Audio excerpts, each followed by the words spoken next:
There is a word Nietzsche used for the kind of person he was most afraid of. It was not tyrant, it was not fanatic, it was not even the word evil, which he spent a whole book arguing was invented by people who had lost a fight. The word was last. The last man. Not the worst man, the last one. The one who arrives at the end of everything we call progress, comfortable, mildly entertained, moderately healthy, faintly bored, and entirely finished. He has a small pleasure for the day and a small pleasure for the night. He still works, because work is a way to pass the time. But he is careful that the work should not hurt him. He has no great love and no great contempt, because both are exhausting. He has heard of ambition and thinks it is a kind of illness. He is not unhappy. That is the point. He is not unhappy at all. And when Nietzsche writes him, he gives him one physical gesture, just one. The last man blinks. Here is the part of that passage almost nobody quotes. Zarathustra comes down from his mountain after 10 years alone, and he stands in a marketplace, and he offers the crowd the highest thing he has. He offers them the possibility of becoming something more than they are, and the crowd laughs at him. So he tries something else. He says, "Fine, let me show you the most contemptible thing I can imagine. Let me show you the last man." And he describes him. The comfort, the small pleasures, the blinking, and the crowd cheers. They shout back at him, "Give us this last man, make us into these last men, you can keep your higher thing." That is the joke Nietzsche is telling, and it is not really a joke. He is not warning you about a future that might arrive. He is telling you that if the choice were offered honestly, out loud, in a public square, most people would take it. Not out of cowardice, out of preference. Because the last man's life is genuinely easier, and the alternative he was offering has no guarantees attached to it at all. So this is not going to be a video about a moustache and a few quotable lines. Over the next 2 hours, I am going to take you through the whole structure of what this man actually thought. Not the greatest hits, the architecture, where your conscience came from, and why it is so much crueler to you than to anyone else. Why the phrase "God is dead" is not an atheist's victory lap and was never meant as one. What the will to power actually is, which is almost the opposite of what the phrase sounds like. The thought that he said was the heaviest weight a person could carry, which he wrote down beside a rock in Switzerland in August of 1881, and then spent the rest of his working life circling. And the 3 stages, he said, a spirit has to pass through to become its own, which most people get stuck in the middle of, permanently, and mistake for freedom. I am going to give you the strongest version of each idea, including the parts that are inconvenient. And I am going to tell you where he was wrong, where he was appalling, and what was done to his work after he stopped being able to defend it, because that story matters and it is usually left out. A few things before we start. I am quoting throughout from the public domain translations, mostly the Oscar Levy edition published between 1909 and 1913.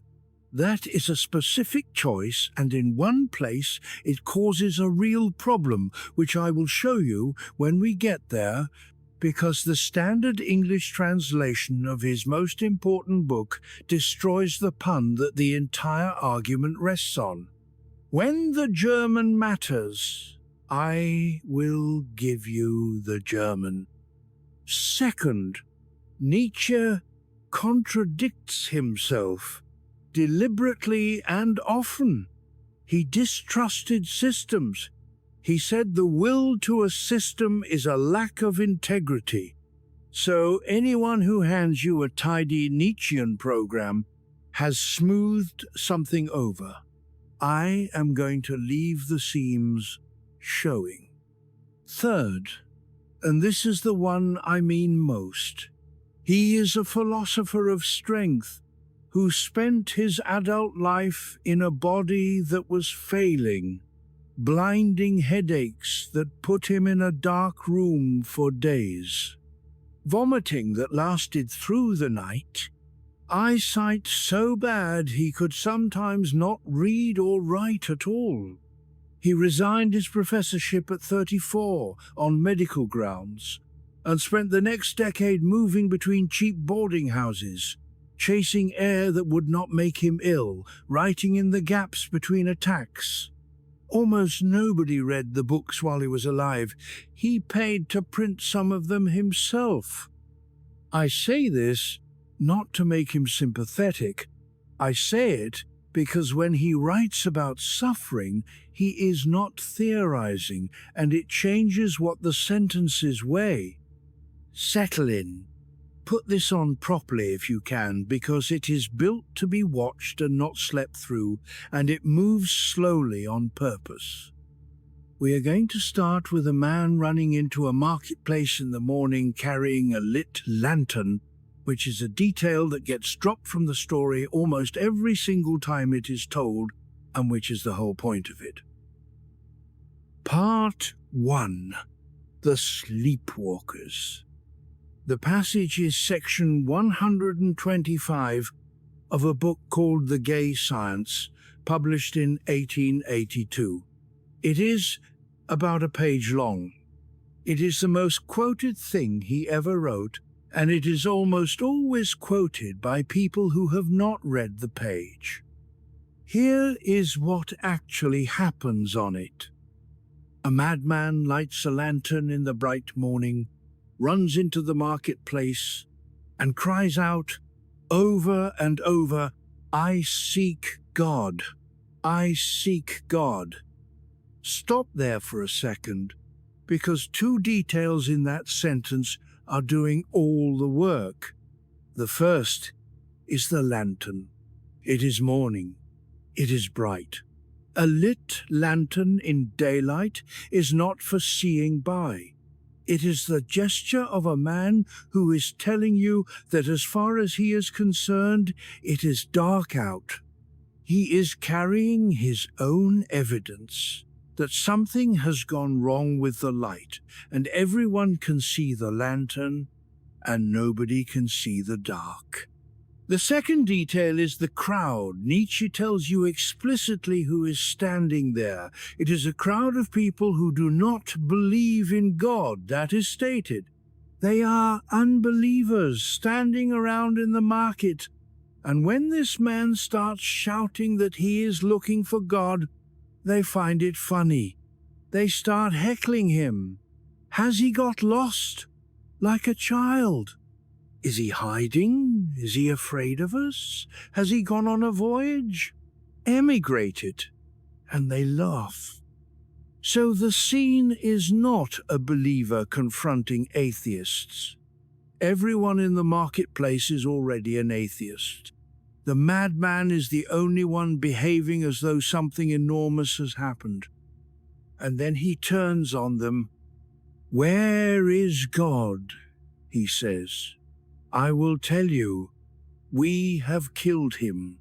You and I. All of us are his murderers." And then comes the part that is the actual content. And it is not a triumph, and it is not a slogan, it is vertigo. He asks how we did it. How were we able to drink up the sea? Who gave us the sponge to wipe away the entire horizon? What were we doing when we unchained this earth from its sun? Where is it moving to now? Away from all suns. Are we not perpetually falling backward, sideward, forward, in all directions? Is there still an up and a down? Are we not straying as through an infinite nothing? Does not empty space breathe upon us? Has it not become colder? Is not night and more night coming on all the while? That is not a man celebrating. That is a man describing the loss of a fixed point.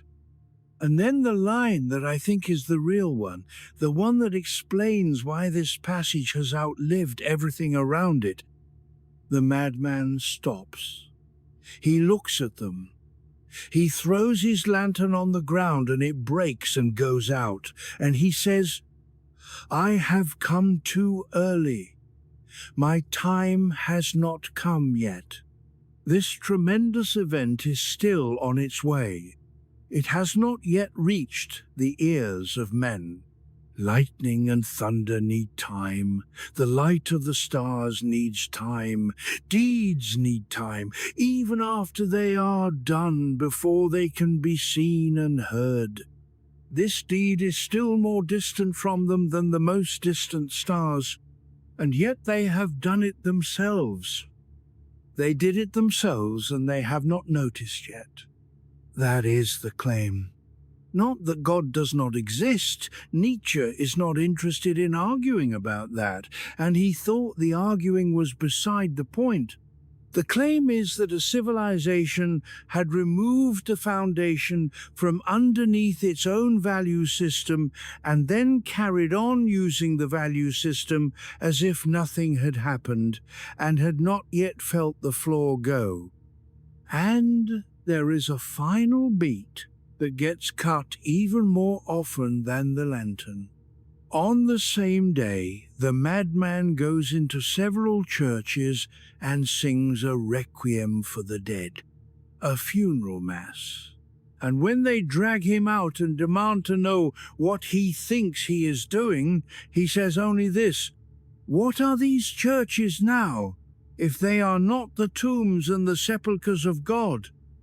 Not enemies, not lies, tombs, beautiful buildings with nothing living in them." Now, why does this matter to you? Sitting there in a century where most people you know have simply never thought about it. Because the argument was never really about religion. It is about what happens to a set of values when the thing that grounded them is quietly removed and the values keep running anyway. Think about what you actually believe about right and wrong. Most people, if you press them, will say something like, "Every person has an inherent worth. Cruelty is wrong in itself. You should tell the truth.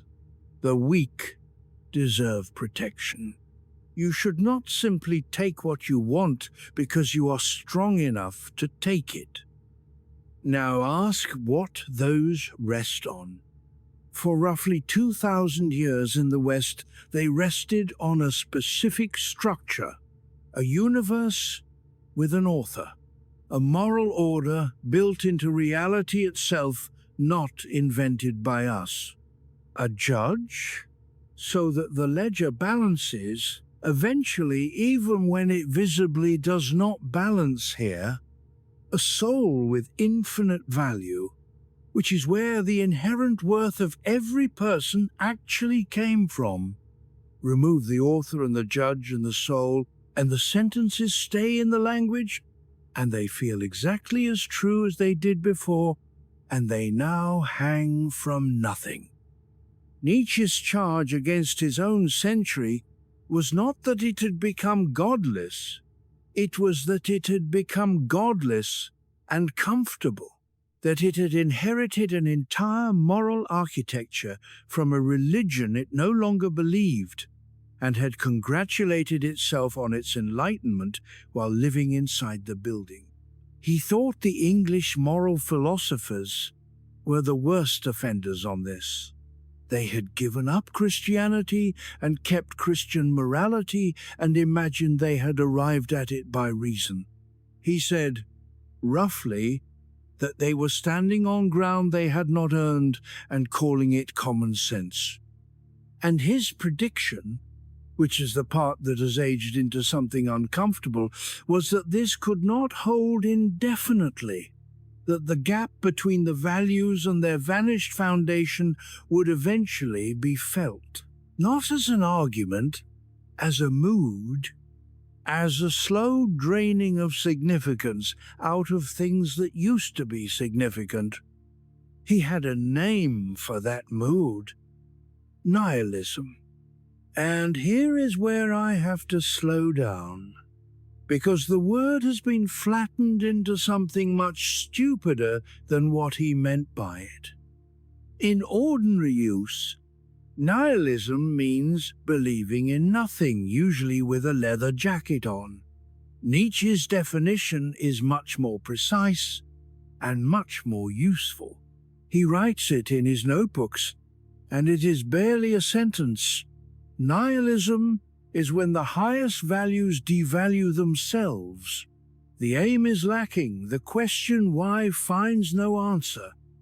Read that again slowly, because there are 3 separate claims in it. The first is that nihilism is not something that attacks values from outside.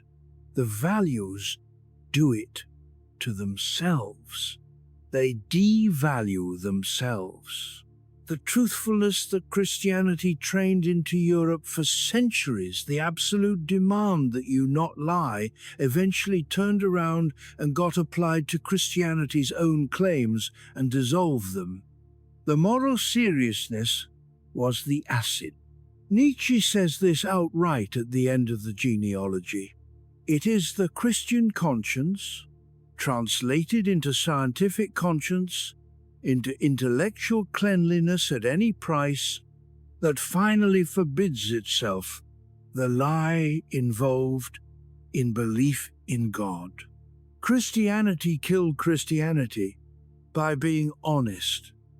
The second claim is that the aim is lacking, not the beliefs, the aim. He is pointing at purpose, at direction, at having a reason to get up that is bigger than the getting up. The third is the important one for anybody watching this. The question, why, finds no answer. Not, you have decided the answer is no. That would be a position, and positions can be argued with. This is worse than a position. This is asking the question and getting silence back, and then, over time, learning not to ask, which brings us back to the man who blinks. Because the last man is not a nihilist in the dramatic sense. He is not in despair. He has not concluded that life is meaningless and thrown himself off a bridge. He has done something much more sustainable. He has lowered the question until it fits comfortably inside the answers available. Nietzsche's description is worth being precise about, because it is uncannily specific for something written in 1883. The last man makes the earth small, everything becomes smaller. He has left the regions where it was hard to live because one needs warmth. He still loves his neighbor and rubs against him because one needs warmth. Becoming ill and being distrustful are considered sinful by him. and he proceeds with caution. A fool, whoever still stumbles over stones or human beings, a little poison now and then that makes for pleasant dreams, and a lot of poison at the end for a pleasant death. One still works, for work is a form of entertainment, but one takes care that the entertainment does not exhaust. One no longer becomes poor or rich because both are too burdensome. Who still wants to rule? Who wants to obey? Both are too burdensome. No shepherd and one herd.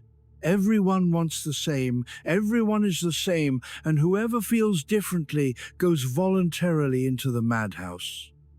And then, we have invented happiness, say the last men, and they blink.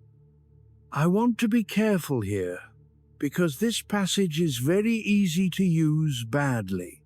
It is very easy to hear it as contempt for ordinary people who want a quiet life, and to use it as fuel for a particular kind of internet posture where anyone who is content is a sheep and you, personally, are the exception. That reading is available and it is wrong. And it is the reading that has made Nietzsche popular with a lot of people who would have disgusted him. The last man is not the person with a small life. Nietzsche is not sneering at people who work in shops.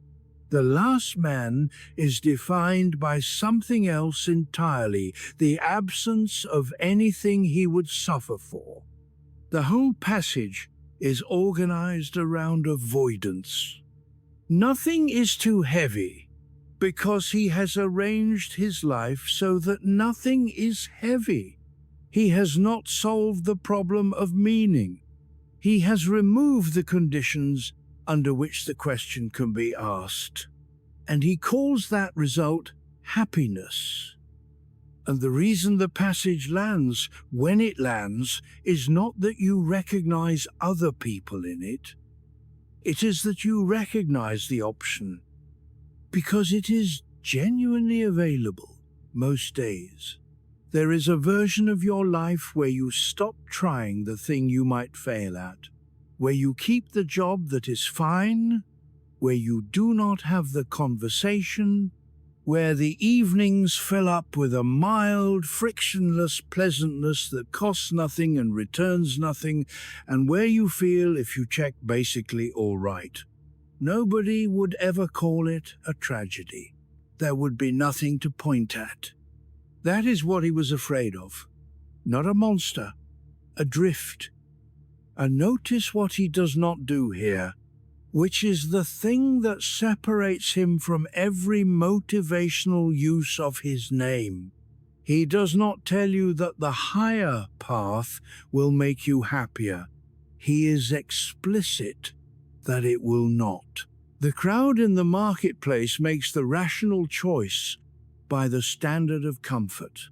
Zarathustra has nothing to offer them that competes on comfort.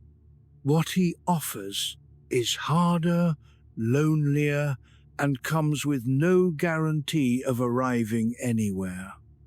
So a fair question at this point is, why would anyone take it? And the honest answer this early is that I cannot give you one yet, not a real one. Because the argument that would justify it has not been built. Everything so far is diagnosis.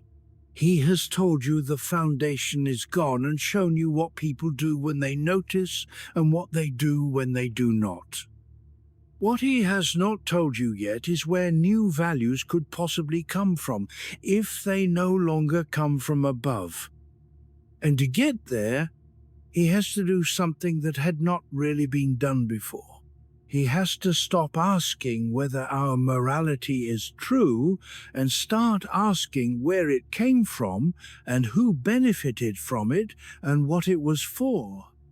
Which means going backwards, a very long way backwards, past Christianity, past Rome, into something much older and much more physical than any of it, into a world where the relationship between two people who owed each other something was the deepest relationship there was. That is the next part, and it is the part where, if he is right, you will stop being able to hear your own conscience the same way again. Part 2. Where your conscience came from.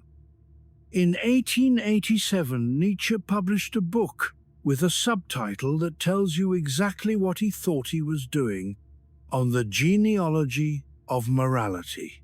A polemic.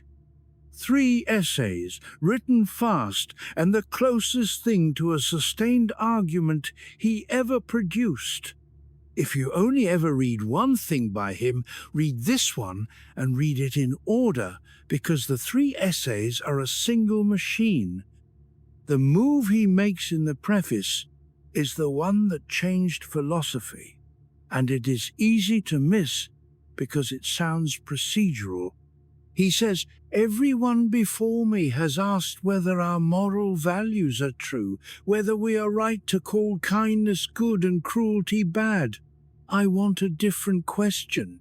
I want to know under what conditions human beings invented these value judgments, and then, and this is the part with teeth, what value do the value judgments themselves possess? Have they helped human beings flourish, or have they held them back? Are they a symptom of abundance or of exhaustion, of sickness, of a life that has gone wrong somewhere and is compensating?" That is the genealogical method.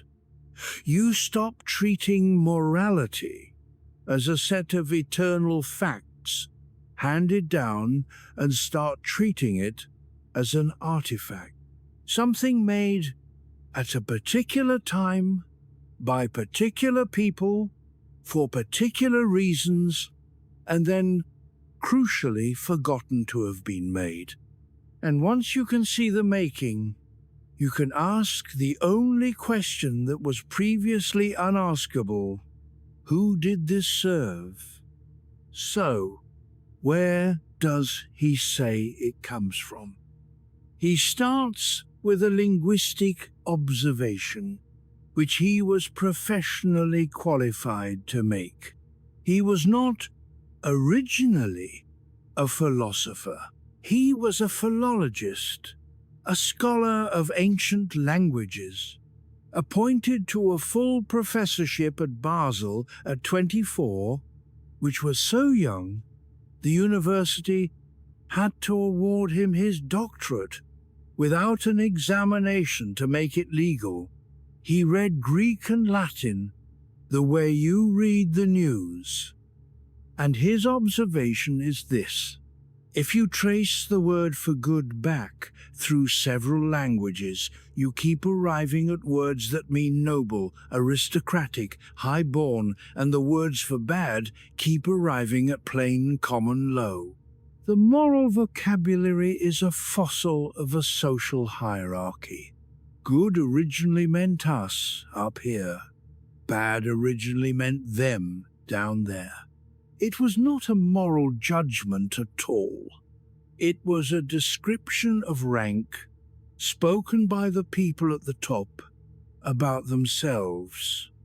He calls this master morality, and its structure matters more than its content. Master morality begins with self-affirmation. The noble type says, in effect, I am good. What I am, and what I value, and how I live, this is what good means. And then, secondarily, almost as an afterthought, having defined good by pointing at himself, he looks down the hill and calls what is down there bad.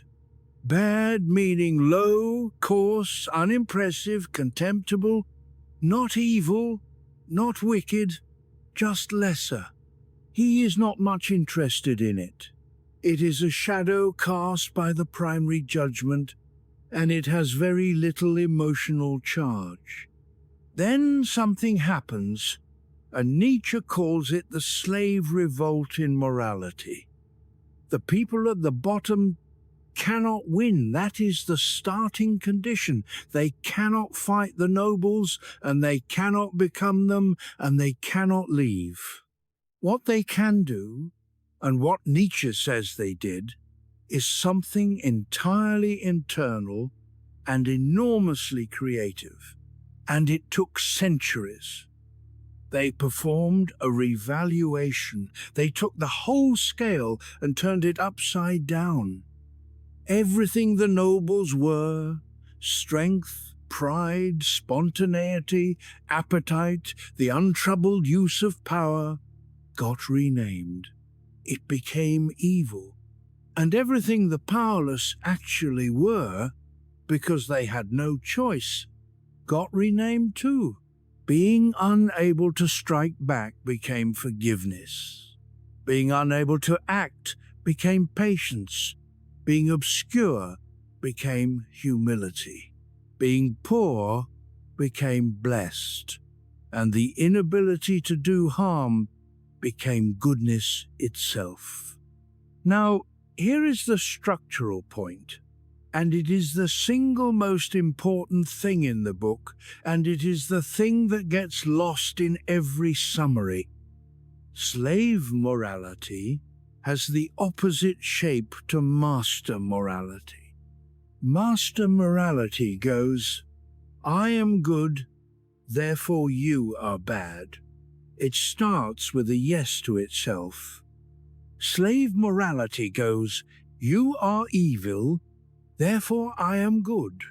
It starts with a no to something outside itself, which means slave morality cannot generate itself.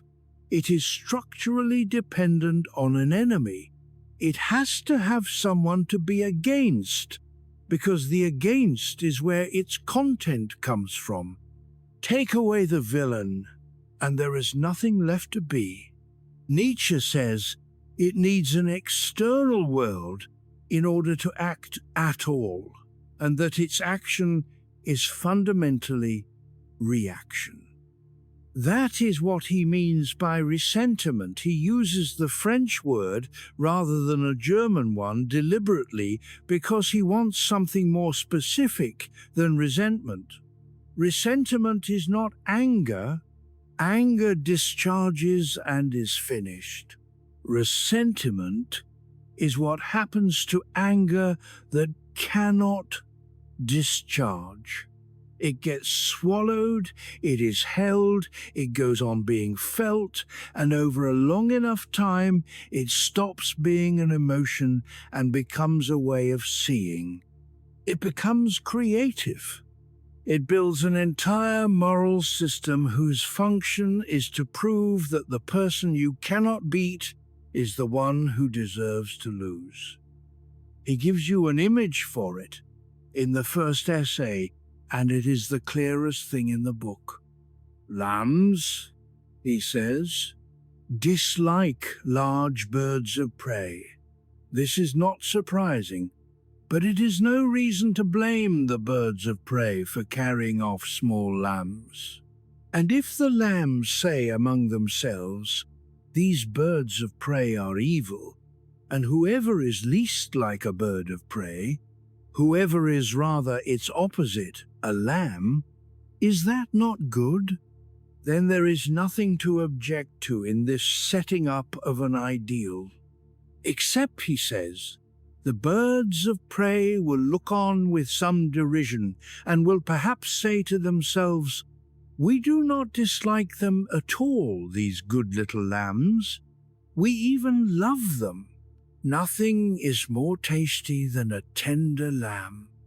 It is funny, and then it stops being funny about 4 lines later because he uses it to make an argument that is genuinely difficult and almost never quoted. Watch what the lambs actually said. They said, whoever is least like a bird of prey is good, which means they have treated not being a bird of prey as an achievement, as a choice, as something a bird of prey could have done and declined to do. And Nietzsche says that is a grammatical illusion, and the whole of morality is built on it. His argument is this: popular morality separates strength from the expressions of strength, as if behind the strong person there were a neutral, something that was free to express strength or to hold it back, as if there were a doer standing behind the deed, deciding. But, he says, there is no such thing. There is no being behind the doing. The doer is merely a fiction added to the deed. The deed is everything. He points at the language itself. When we say the lightning flashes, we speak as though there were a lightning that then performed an action called flashing. There is not. There is only the flash. The subject is a grammatical convenience that we then mistake for a thing in the world, and we do exactly the same with people. We invent a subject behind every act, a self that stands apart from what it does and chooses whether to do it. And then look at what that fiction makes possible.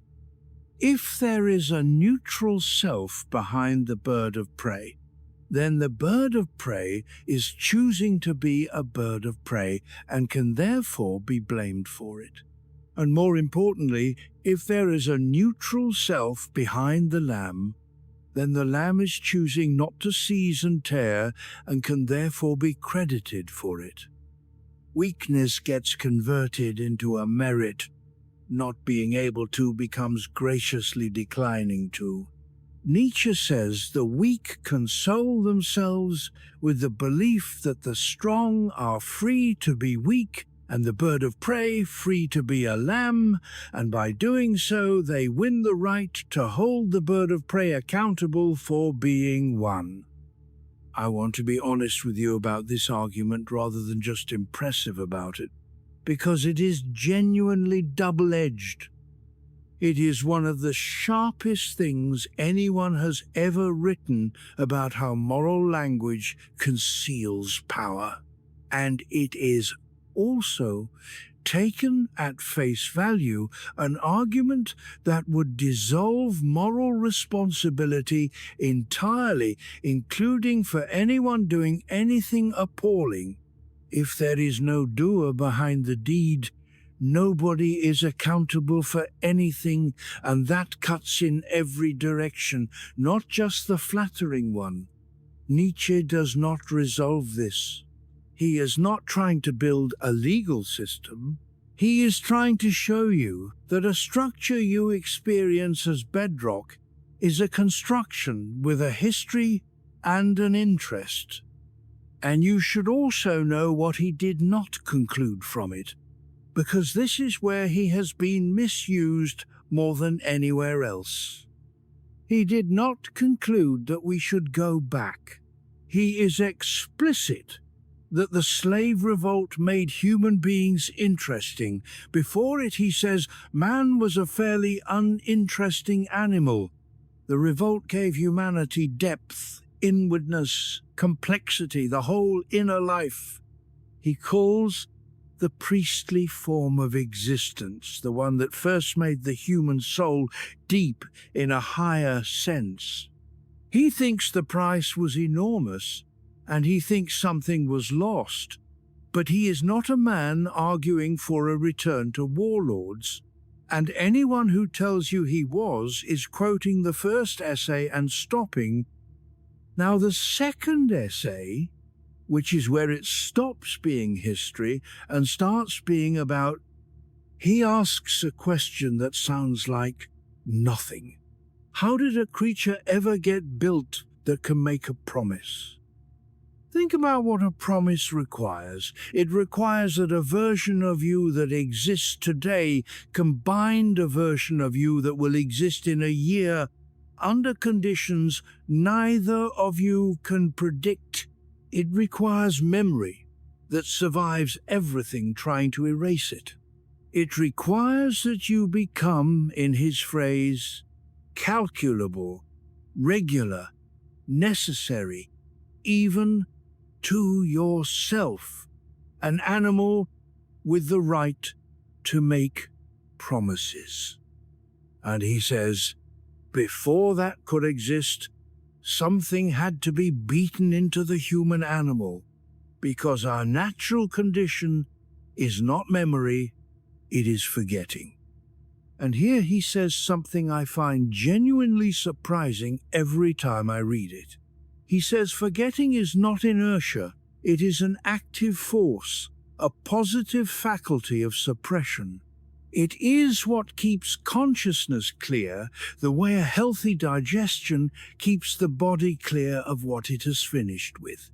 Without forgetting, there is no present, no happiness, no cheerfulness, no hope, no pride. A person in whom this apparatus is broken cannot be done with anything. So memory, real memory, the kind that binds a future self, had to be installed against the grain of the organism. And his account of how is one sentence, and it is not gentle, something is burned in so that it stays in the memory. Only what does not cease to give pain remains in the memory. That is a first principle of the oldest and, unhappily, the most enduring psychology on earth. Whenever human beings have thought it necessary to make a memory, he says, there has been blood, torment, sacrifice, the most horrifying rites, the most repellent mutilations, the cruelest ritual. Every religion at its deepest level is a system of cruelties. All of it, he argues, in the service of one thing, fixing a handful of ideas so firmly that they would be permanent and unforgettable, so that a creature would finally be able to keep its word. Then comes the move the whole book turns on, and this is where I have to talk about the translation. Nietzsche asks where the feeling of guilt came from, and his answer is that it came from the oldest and most concrete relationship between two people, the relationship between a creditor and a debtor, buying and selling, owing and paying. He says this is where person first measured itself against person, and that the habit of comparing, measuring, and calculating power against power was the earliest form of thought. And the reason this argument is airtight in German and nearly invisible in English is a single word.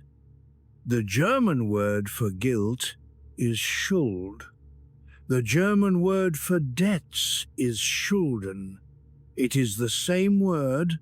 To be guilty and to be in debt are in the language the same condition. So when Nietzsche writes that the moral concept of Schuld descends from the material concept of Schulden, he is not making an analogy. He is pointing at a word and saying, look, it is still visible, it never stopped being about money. Now, the public domain translation that dominates the internet, and the one I have been quoting from elsewhere, is Horace Samuel's from 1913, and it renders that sentence using the words ought and owe, which is not wrong exactly, but it takes an identity and turns it into a pun about English homophones, and the reader glides straight over the load-bearing wall of the argument. I have read people who have read the whole book in that translation and come away without noticing the claim was made. So let me make it plainly. His claim is that guilt is not a moral intuition that later got described in economic language. It is an economic relation that later got described in moral language. First there were debts, then there was guilt. And punishment, he argues, was originally not about responsibility at all. This is genuinely counterintuitive, and he hammers it. For most of human history, punishment was not administered because the offender could have chosen otherwise and deserved to suffer for it. That idea, he says, is extremely late and extremely refined. Punishment was administered the way you would repossess property. The debtor cannot pay, so the creditor takes something else instead. And what he takes when there is no money is the debtor's body and his pain. Why would pain settle a debt? Because, Nietzsche says, and he will not soften this, inflicting suffering felt good. In place of the money the creditor was owed, he received a warrant for cruelty, a pleasure, the enjoyment of violating someone with impunity. That was the payment. He says that to see suffering does you good, to inflict it does you more good, is a hard proposition, but a central and ancient human one, and that we are simply less honest about it now than we used to be. And then, having built all that, he arrives at the sentence that the whole essay exists to deliver. Something happened to the human animal. It got walled in. Society, peace, law. The instincts that used to discharge outward, in hunting, in war, in wandering, in destruction, suddenly had nowhere to go. All instincts that do not discharge themselves outwardly turn inward. This is what I call the internalization of man. Thus it was that man first developed what was later called his soul, the entire inner world, originally as thin as if stretched between two membranes, expanded and extended itself, acquired depth, breadth, and height, in proportion as the outward discharge of human instinct was obstructed. The aggression did not disappear. It could not disappear. It turned around and found the only target still available. Thus was invented the bad conscience. Sit with that, because it is the answer to a question you may have had for a very long time without phrasing it. The reason your inner critic is more inventive, more relentless, and more accurate than any enemy you have ever had is not that it is a recording of someone who hurt you. It is that it is powered by your own aggression, running with all of your intelligence and all of your access, aimed at the only target that can never leave the room. It is not repeating what your father said. It has your whole capacity for cruelty, and it knows everything about you, and it has nowhere else to be. And then the third essay, and I will keep this short because it is the darkest, and because I have taken a whole separate video to it before. The third essay asks why the ascetic ideal has been so overwhelmingly powerful. Why self-denial, self-punishment, the war against... And his answer is about suffering, and it is his most humane paragraph, and it is easy to miss because it arrives in the middle of a lot of contempt. He says, human beings can bear suffering. What they cannot bear is meaningless suffering. The problem was never the pain. The problem was that the pain had no reason. The sufferer looks around and asks, out loud, why? Why me? What is this for?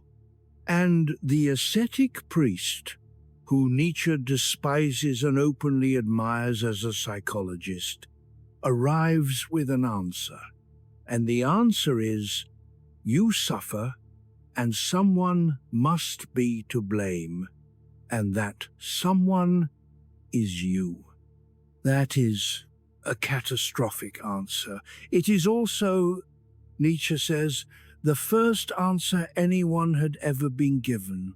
It took a wound with no meaning and turned it into a wound with a meaning, and it changed the direction of the resentment. Instead of pointing outward, where it could not be discharged, it now pointed at the sufferer where it could. He calls the priest a redirector of resentment, not a healer. He does not cure anything. He changes the aim. And the reason it worked, and the reason it is still working in you on a Tuesday afternoon when you cannot account for why you feel guilty, is that it was better than nothing. Guilt is unbearable, but it is a reason.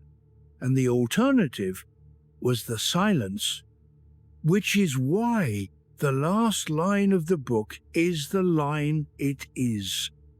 Man would rather will nothingness than not will.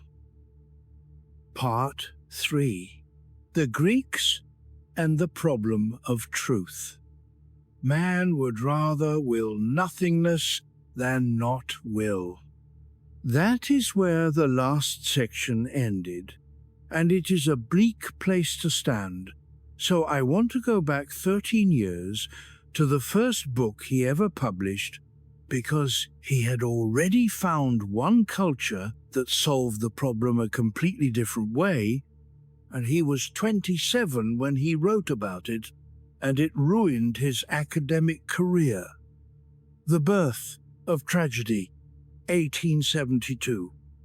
The question it asks sounds like it belongs in a seminar and does not.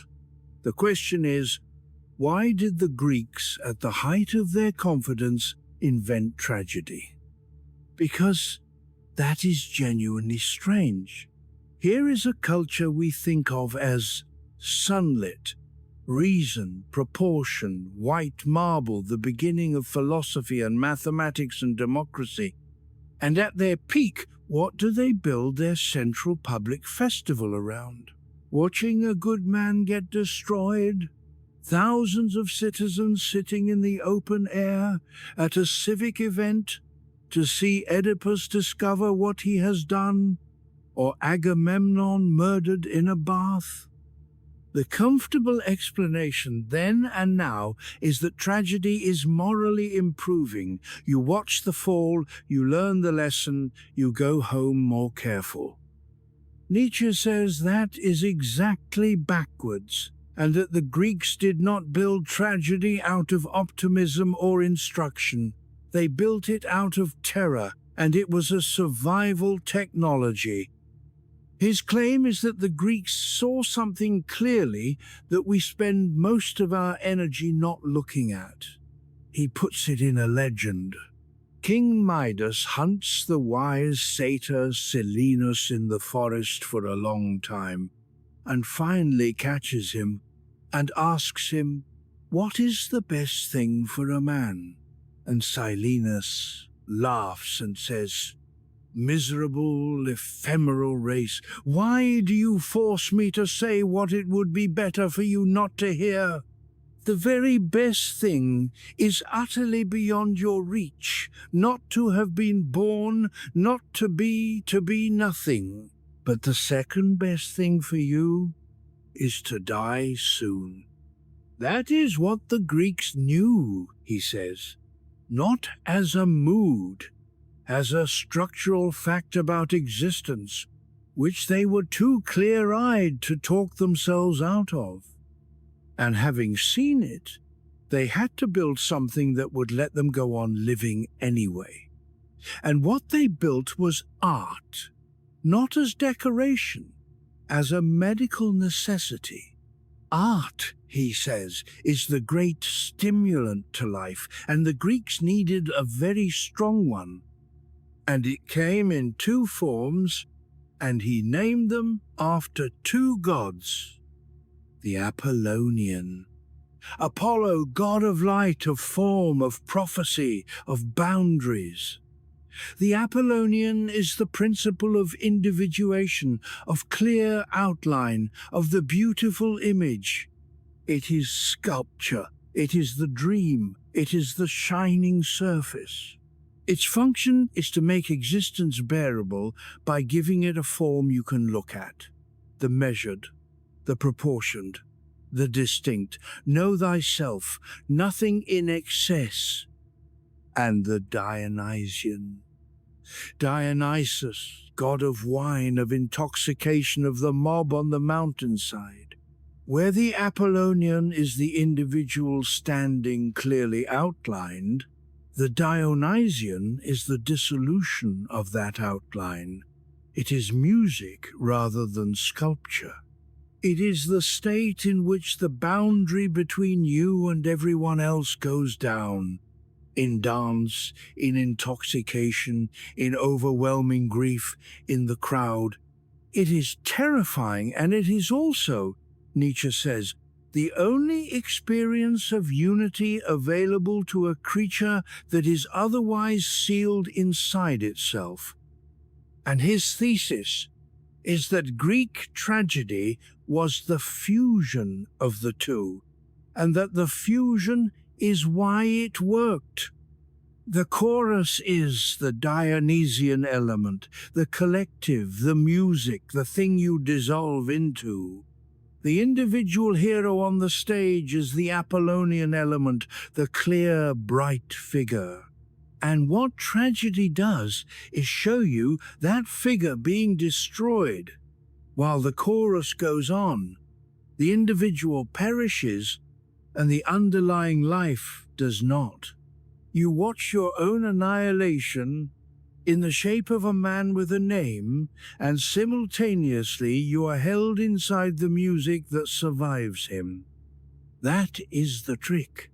Not comfort, not a lesson, the transfiguration of a horror into something you can look directly at without turning to stone.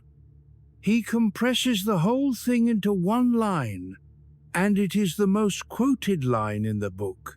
Only as an aesthetic phenomenon is existence and the world eternally justified, which is a bigger claim than it sounds. He is saying that existence cannot be justified morally, because morally it does not come out well, and it cannot be justified rationally, because reason will simply confirm silliness. The only justification available is the one art gives, which is not a justification by argument at all. It is that the thing can be made into a form that a person is able to bear and even love. And then he says what went wrong, and this is the part that got him excommunicated from his own profession. Socrates. Nietzsche says that with Socrates a new type appears, the theoretical man, the man who believes that thought can reach the bottom of things, that everything can be understood, and that whatever is understood can be corrected. Virtue is knowledge. To know the good is to do it. Nothing is finally tragic, because everything is finally a mistake. And mistakes can be fixed.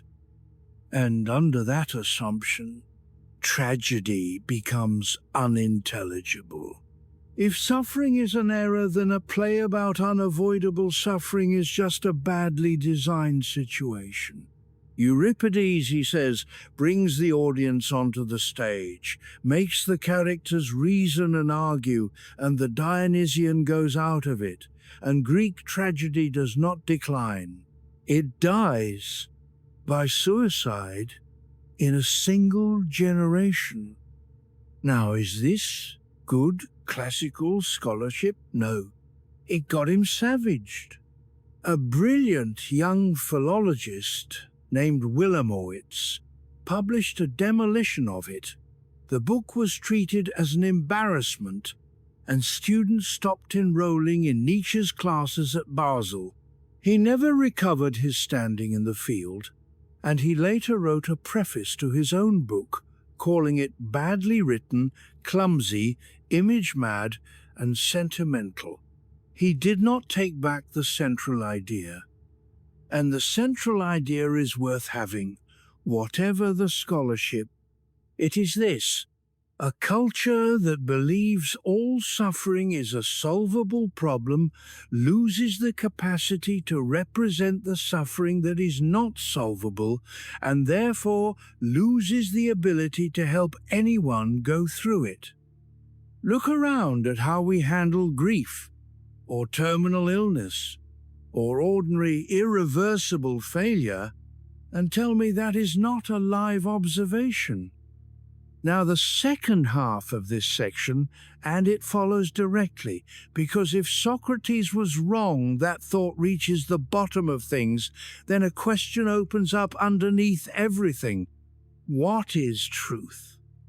Nietzsche's answer is the idea called perspectivism, and it is the most misunderstood thing he ever produced in a strong field. The famous line comes from the notebooks. There are no facts, only interpretations. And read carelessly.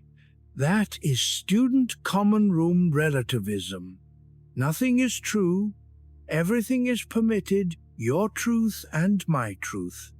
That reading is extremely popular, and Nietzsche would have found it contemptible, because it is self-refuting in one move, and because he spent his life insisting on intellectual honesty in a way no relativist ever needs to. Here is what he actually argues. It is in the Genealogy, third essay, section 12, and it is careful. He says, "Let us be on guard against the tentacles of such contradictory concepts as pure reason, absolute spirituality, knowledge in itself. These always demand that we think of an I that cannot possibly be thought, an I turned in no particular direction, in which the active and interpretive forces are supposed to be lacking. There is only a perspective seeing, only a perspective knowing. The argument is about the knower, not about the world. All seeing is seeing from somewhere. There is no view from nowhere, because a view from nowhere would be a view by nobody. Every act of knowing comes from a position, with interests, with a physiology, with a history, with things it is set up to notice, and things it is blind to. That is not a defect in knowledge that we might one day fix. That is what knowledge is." And then the sentence that shows it is not relativism, and it is the one that never gets quoted with the first half. The more eyes, different eyes, we know how to bring to bear on one and the same matter, that much more complete will our concept of this matter, our objectivity, be. He keeps the word objectivity. He redefines it. Objectivity is not the elimination of perspective, which is impossible. It is the accumulation of perspectives. Not one true view from outside, but many partial views from inside, deliberately gathered, including the ones you find unpleasant. That is a workable epistemology, and it is roughly how good science and good history actually operate. It is nothing like nothing is true, and it connects straight back to the genealogy method from the last part. Because if all knowing is from a position, then the correct question about any claim is not only is it true, but also who is looking, from where, and what does that vantage point make visible, and what does it require them not to see? And now apply it to yourself, which is where it stops being philosophy. You have a story about your life, about why the thing went wrong, about what your family was like, about what kind of person you are and what you are capable of. It feels like a description. It is a perspective taken from a specific position, formed at a specific age, usually by someone with much less information than you have now, and it is doing work for you. It explains. It protects something. It has interests. And you cannot get out of perspective. There is no version where you finally see yourself plainly from nowhere. But you can do the thing he says. More eyes, different eyes, deliberately. The account your sibling would give. The account someone who dislikes you would give, taken seriously for 10 minutes instead of dismissed. The account you would give of someone else in your exact circumstances, which is almost always more generous and more accurate than the one you give yourself. That is not therapy, and he is not offering it as therapy. It is the same operation he performs on morality, turned around and pointed at the person doing the performing. And it is the only honest position available once you have accepted that there is no eye turned in no direction. Which leaves the question of what is doing the interpreting. If there is no view from nowhere, and every perspective comes from a position with interests, then what exactly is a position, and what does it want? And why does it interpret one way rather than another? He has an answer to that, and it is the single most misused phrase he ever wrote. Part 4. The Engine. The phrase has done more damage to his reputation than anything else he wrote, and he never actually defined it in a book he published. The will to power. Say it out loud, and it sounds like a program for domination. It sounds like a man who admires conquerors telling you that the point of life is to get on top of other people. That reading has been available for 140 years. It has been extremely popular with some genuinely terrible people, and it is wrong in a way that is not subtle. It is wrong at the level of what the German words mean. So let me build it properly from the bottom, using only the books he actually finished.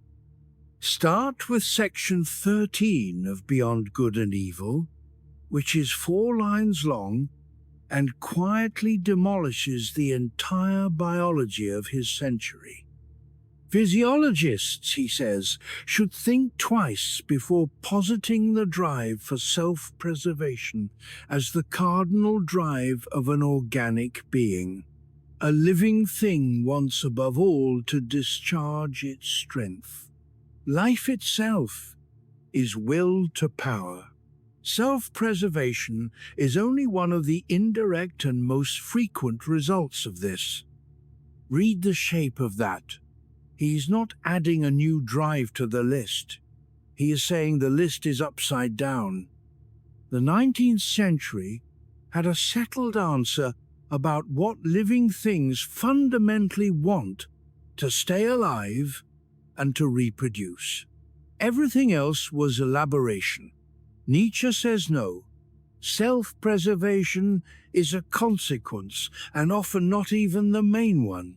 What a living thing actually does constantly is expend itself. It reaches, grows, incorporates, spends. Staying alive is what usually happens as a side effect of all that reaching. It is not the aim. And once you see that, look at how much of ordinary human behavior makes no sense under the survival model and perfect sense under this one. People with secure food and shelter do not stop. They take on harder problems. They climb things that might kill them. They start businesses that could ruin them. They practice an instrument for 10,000 hours for no material return. They have arguments they could safely walk away from. Under a survival model, all of that is noise. Under this one, it is the actual signal, and comfort is the anomaly that needs explaining. Which brings us straight back to the last man, and you can now see him properly. The last man is not lazy. The last man is a creature in whom the discharge of strength has been successfully suppressed and who experiences the absence of that discharge as happiness. Now, power, Macht. The German word carries a much broader sense than the English power does in political usage. It is closer to capacity, to might, to the ability to affect, and Nietzsche's central examples of it are almost never about ruling other people. His central example is self-overcoming. In Zarathustra, in a chapter with exactly that title, he writes, "Wherever I found the living, there I found will to power. And even in the will of the servant, I found the will to be master." And then, a few lines later, the sentence that resolves the whole thing, "And life itself confided this secret to me. Behold," it said, "I am that which must always overcome itself." That which must always overcome itself, not that which must always overcome others. He goes further, and it is the strongest evidence against the crude reading. He says the man who cannot command himself has to be commanded. He treats the need to dominate other people as a symptom, a compensation. In Twilight of the Idols, he says that when a person needs to make others feel his power, it is because he cannot feel it any other way. The genuinely powerful, in his account, are recognizable by how little they need from you. They do not require your agreement, your obedience, or your defeat. The type he actually admires is characterized by an overflow, by generosity, by what he calls the bestowing virtue, a person who has so much that giving it away is the natural motion. That is not a footnote. That is the last speech of the first part of Zarathustra, and he built it as the climax. So the will to power is not the will to dominate. It is the drive of anything alive to extend its capacity, to become more of what it is, to convert obstacles into strength. And in a human being, the highest form it takes is the shaping of yourself. Now the harder half, what is the self that gets shaped? And here Nietzsche says something that was 2 decades ahead of psychology and is still, honestly, ahead of most of how we talk about ourselves. You are not one thing. Section 19 of Beyond Good and Evil takes the concept of willing apart. Everyone thinks they know what it is to will something, because it is the most familiar experience there is. He says it is the most complicated, and philosophers have taken it as simple because it feels simple from inside. Every act of will, he says, contains a sensation of the state you are moving away from, a sensation of the state you are moving toward, a sensation of the muscles involved, and, above all, a commanding thought. And here is the sentence. In every act of will there is a commanding thought, and one must not imagine that this thought can be separated from the willing as though a will would then remain over. A person who wills commands something within himself that obeys, or that he believes obeys. So willing is not one thing, it is a transaction. There is a party that commands and a party that obeys, and both of them are you. And then the twist that makes it uncomfortable. When it works, when the obedience happens, you experience the whole thing as a single unified success, and you attribute it to the I. You feel that you decided, and then you did it. But you were, he says, both the commander and the obeyer, and as the obeyer you felt the compulsion, the pressure, the resistance, and the commanding half takes credit for the victory of the whole organism. Our body, he says, is but a social structure composed of many souls. I do not think it is possible to overstate how useful this is once you actually hold it, because it dissolves a question that torments people. The question is, which one is the real me? The one who intended to get up early or the one who did not? The one who wants the relationship or the one who keeps sabotaging it? The one who means the apology or the one who does it again? Nietzsche's answer is that the question is malformed. Neither is the real you, because there is no single one down there to be real. There is a parliament. There are competing drives, each of which, he says elsewhere, behaves as though it were the whole person, each of which would happily present itself as the meaning of your entire life if it could get the floor. What you call your character is the current balance of power between them, and what you call your will is whichever coalition happens to be governing. And in Daybreak, section 119, he takes it one step further into something almost vertiginous. However far a man may go in self-knowledge, nothing can be more incomplete than his image of the totality of drives that constitute his being. He can barely name the cruder ones, their number and strength, their ebb and flow, their play against one another, and above all the laws of their nutrition remain wholly unknown to him. The laws of their nutrition. He develops it into an image that I have never been able to shake. He says our drives are like plants, and every one of them wants to be fed, and the events of a day are the food. The same afternoon feeds different drives in different people, and then whether or not this nourishment is offered is a matter of chance. Our daily experiences throw some prey to this drive and some to that, and the drives are fed at random by whatever the day happens to contain. The conclusion he draws is that the whole of what we call our moral life may be a matter of what our drives have been eating, and that most of our so-called self-knowledge is a fable we compose afterwards to explain outcomes that were decided somewhere we have no access to.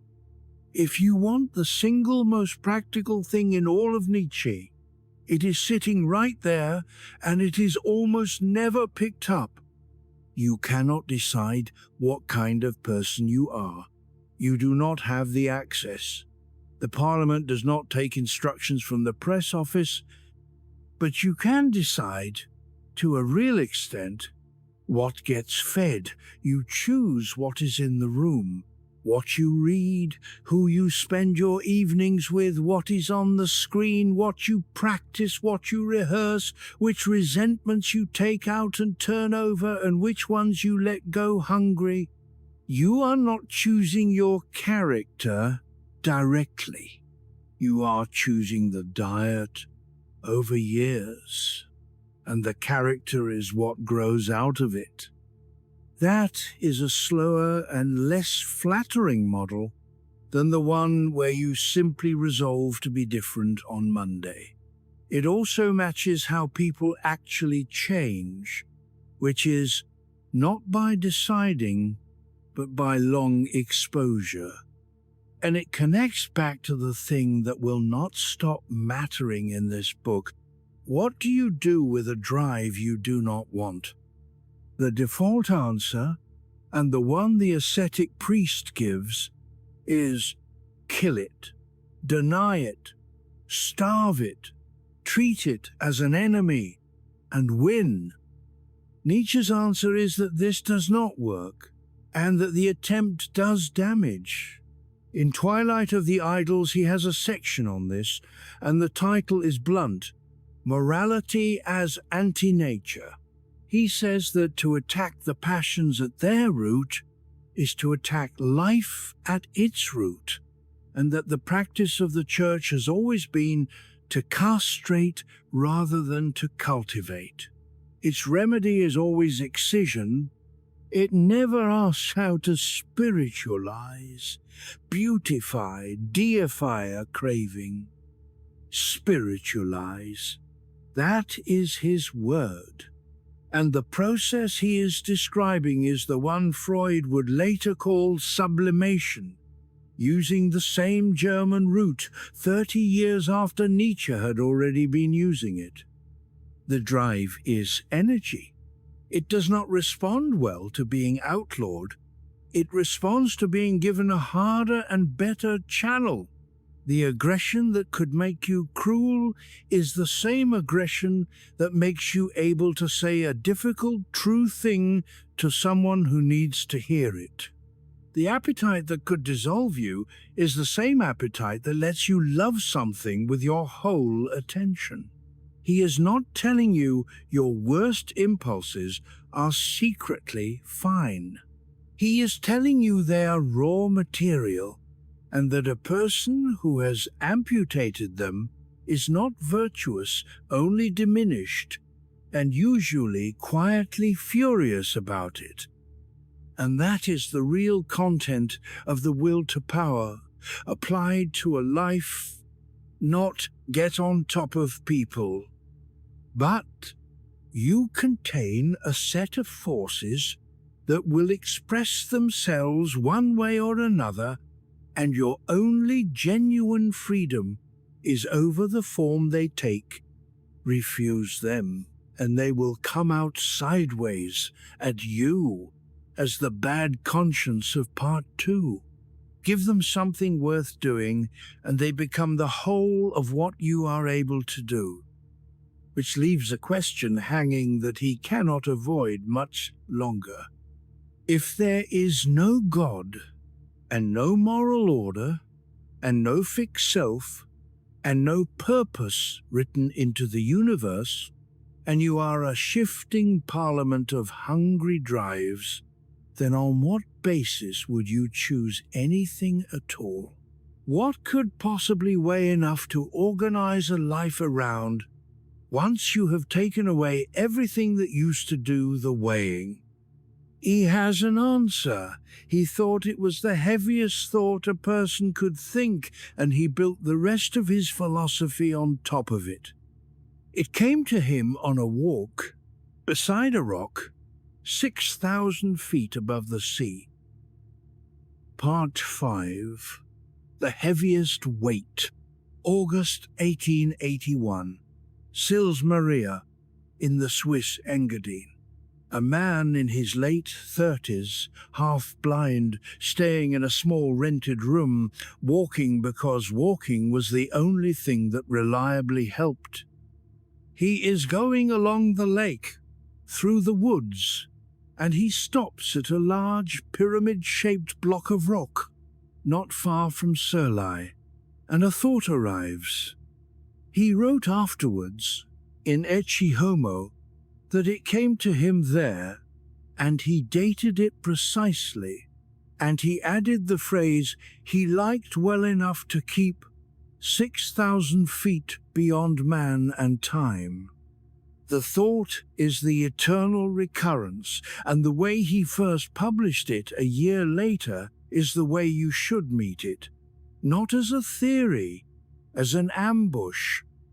It is section 341 of the Gay Science, and the title is The Greatest Weight.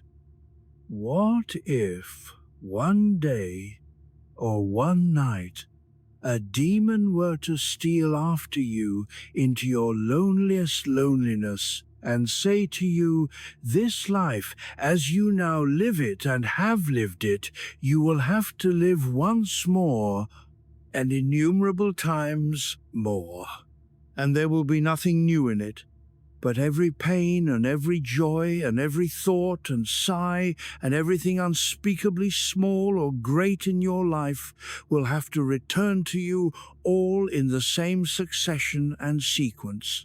Even this spider and this moonlight between the trees, and even this moment, and I myself, the eternal hourglass of existence, is turned over again and again, and you with it, speck of dust. And then Nietzsche asks the only question that matters. Would you not throw yourself down and gnash your teeth and curse the demon who spoke thus? Or have you once experienced a tremendous moment when you would have answered him, "You are a god, and never have I heard anything more divine"? Now, there are two enormous things about this passage, and they are both routinely missed. The first is what he does not do. He does not claim it is true. He toyed with proving it. There are notebook fragments where he tries to argue it physically from finite energy in infinite time. Those arguments do not work, and he never published them. What he published is a hypothetical delivered by a demon in the middle of the night, in your loneliest loneliness. He is not doing cosmology. He is running a test. The second thing is where the weight actually falls, and this is the part that changes how you use it. Notice the demon does not offer you a better life on repeat. It offers you this one, exactly this one, not the highlights, not the version where you finally do the thing. Every pain, every sigh, in the same succession and sequence. The humiliation you still think about, the years you consider wasted, the conversation you handled badly, the way it actually went. And notice something else. Nietzsche does not ask whether you would accept it. He asks whether there has ever been a single moment in your life so complete that its price, which is everything else, unedited, forever, would be worth paying. Once. He only asks for once. And then he closes with the line that turns the whole thing from a mood into a method.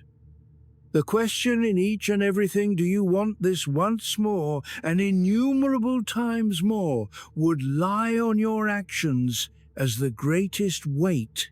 Or how well disposed would you have to become toward yourself and toward life, to crave nothing more fervently than this ultimate eternal confirmation and seal? So it is a decision procedure, not a belief.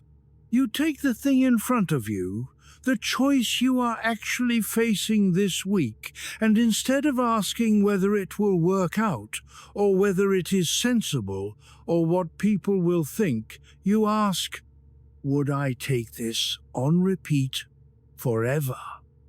And what that question does, and I think this is why it has survived, is that it strips out the future as an excuse. Almost everything we do that we secretly know is wrong for us is justified by a future in which it stops. This job, for now, this arrangement, until things settle. This version of myself, temporarily. The recurrence test deletes the word temporarily from the language. It asks what you are choosing on the assumption that nothing is a phase. Most of the things people are quietly enduring do not survive that question, and most of the things people are afraid to start survive it immediately. Now, the harder half, because a test is only useful if you can pass it, and the passing is a whole separate discipline with its own name. Amor fati, love of fate. He introduces it 100 sections earlier in the same book as a New Year's resolution, which is a very human thing to find in the middle of a work of philosophy. He says he wants to learn more and more to see what is necessary in things as what is beautiful in them. And then, amor fati, let that be my love from now on. I do not want to wage war against ugliness. I do not want to accuse. I do not even want to accuse the accusers. Let looking away be my only negation.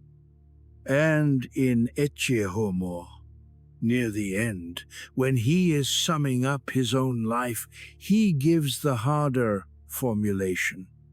My formula for greatness in a human being is amor fati.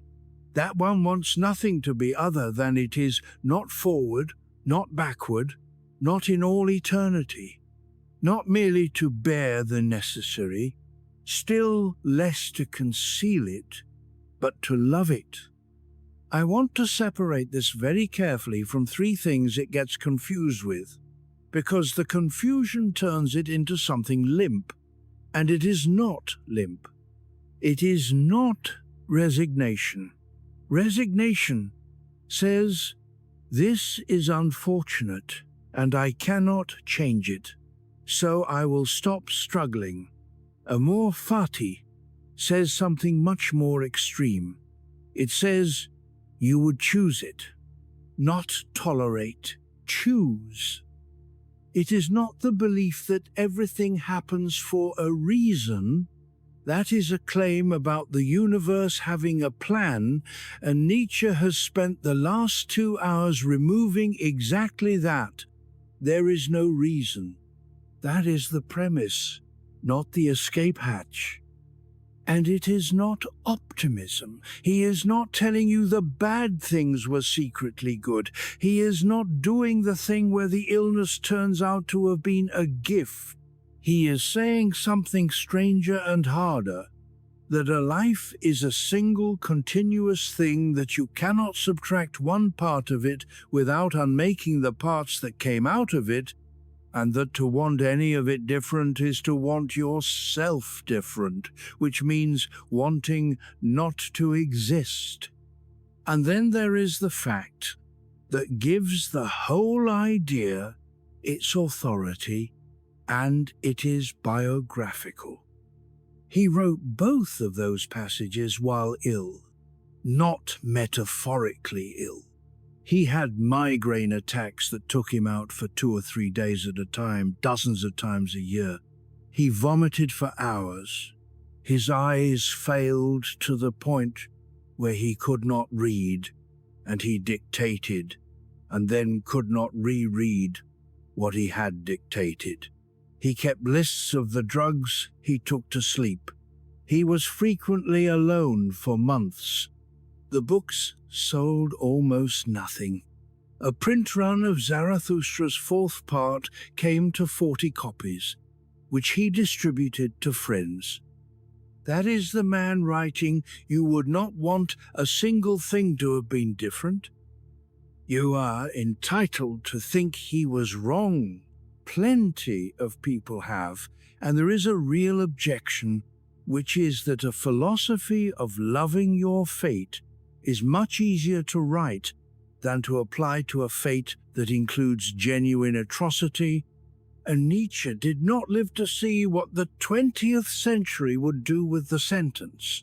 Some suffering does not build anything, it just takes. He knew that better than most, and he still wrote the formula, and you have to decide for yourself whether that is courage or whether it is a man making a virtue out of a situation he could not escape. But here is what I think survives the objection, and it is smaller and more usable than the grand version. Most of what you are at war with is not atrocity. It is your own history, the years you think you wasted, the person you were at 24, the decisions made with less information than you have now, which you go on prosecuting with information they never had access to, and the recurrence question aimed there does something clean. It asks whether you are willing to stop treating your own past as a defendant. Because notice what the alternative costs. Every hour spent wishing a finished thing were different is an hour of the present being used to renovate something that cannot be renovated. It is the bad conscience of the second essay, doing what it does, with a slightly more respectable name on the door. Nietzsche's charge against regret is not that it feels bad. It is that it is a misdirection of force. The same energy pointed forward is capacity, and pointed backward is only corrosion, and it is the same energy. There is one more layer to this, and it is where the two ideas of this section lock together into a single thing.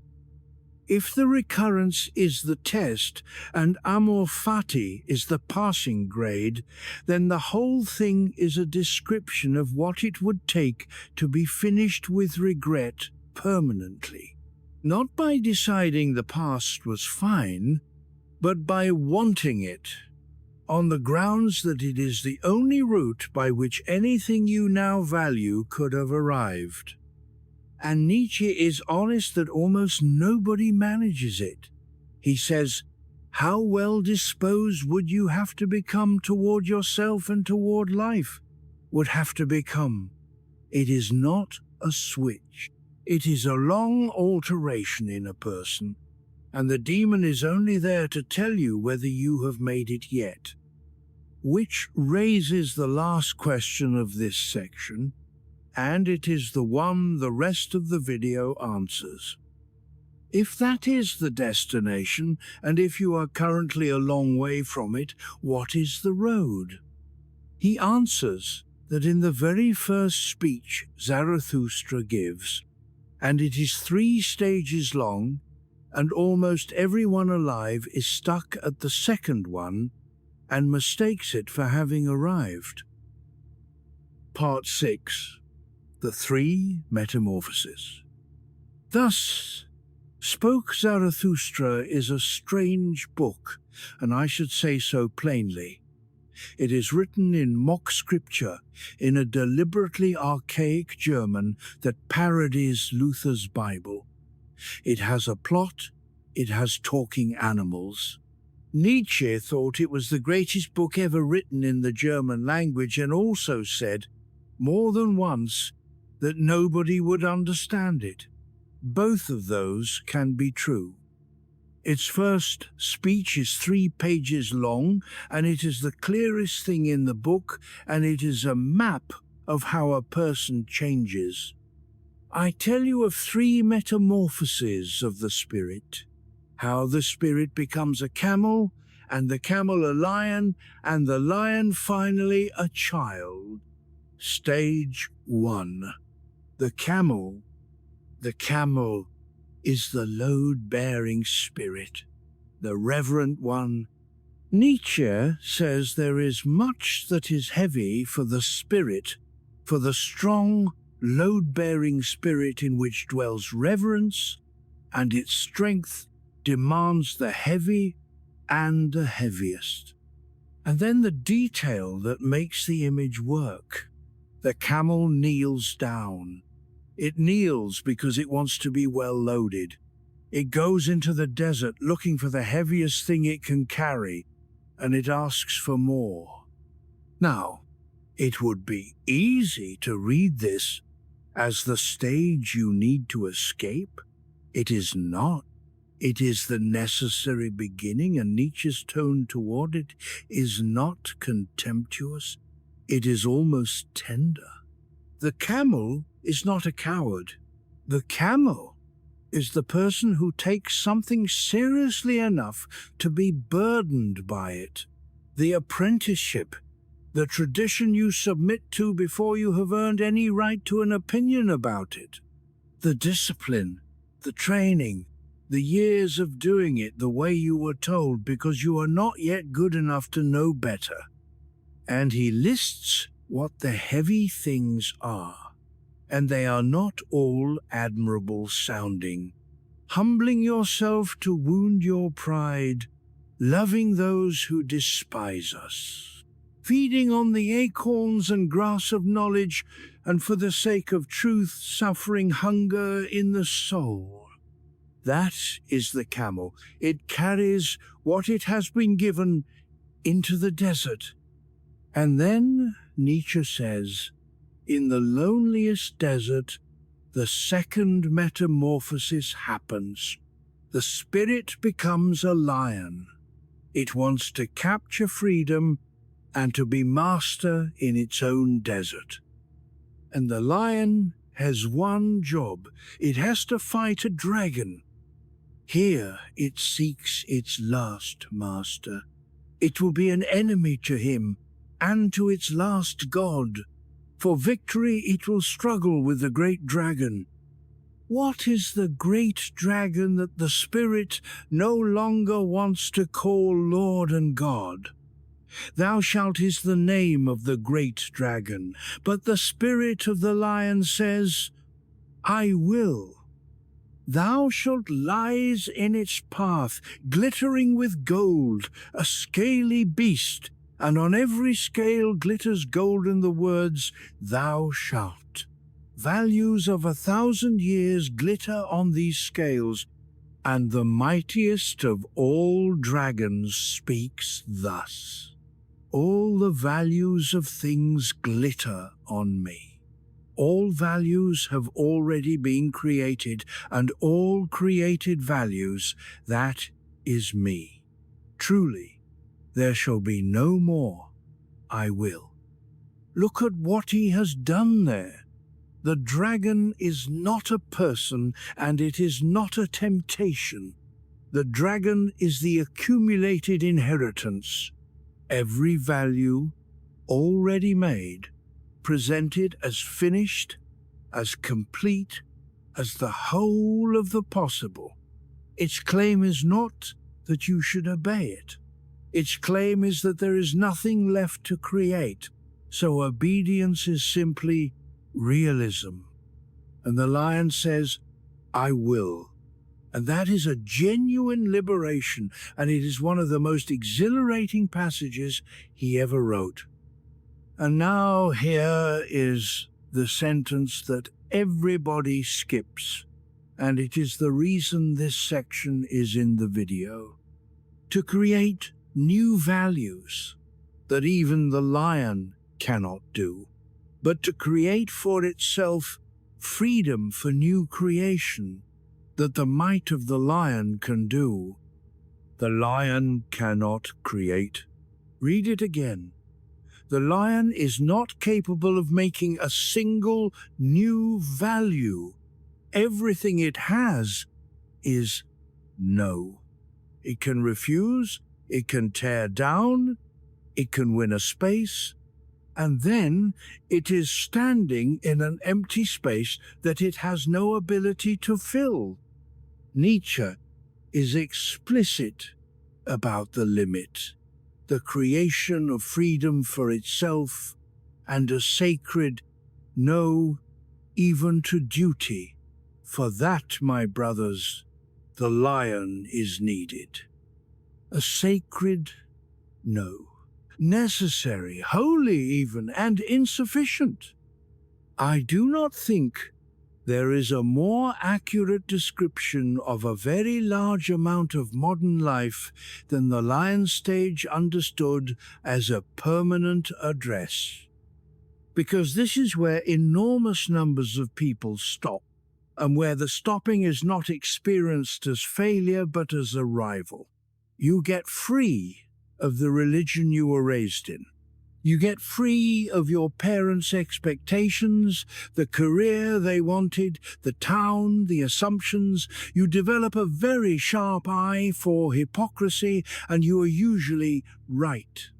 You can take apart almost any position that is handed to you. You have a no that works. And then years pass, and the no is still the whole personality. You can say precisely what you are not. You cannot say what you are. Your identity is a list of things you have seen through.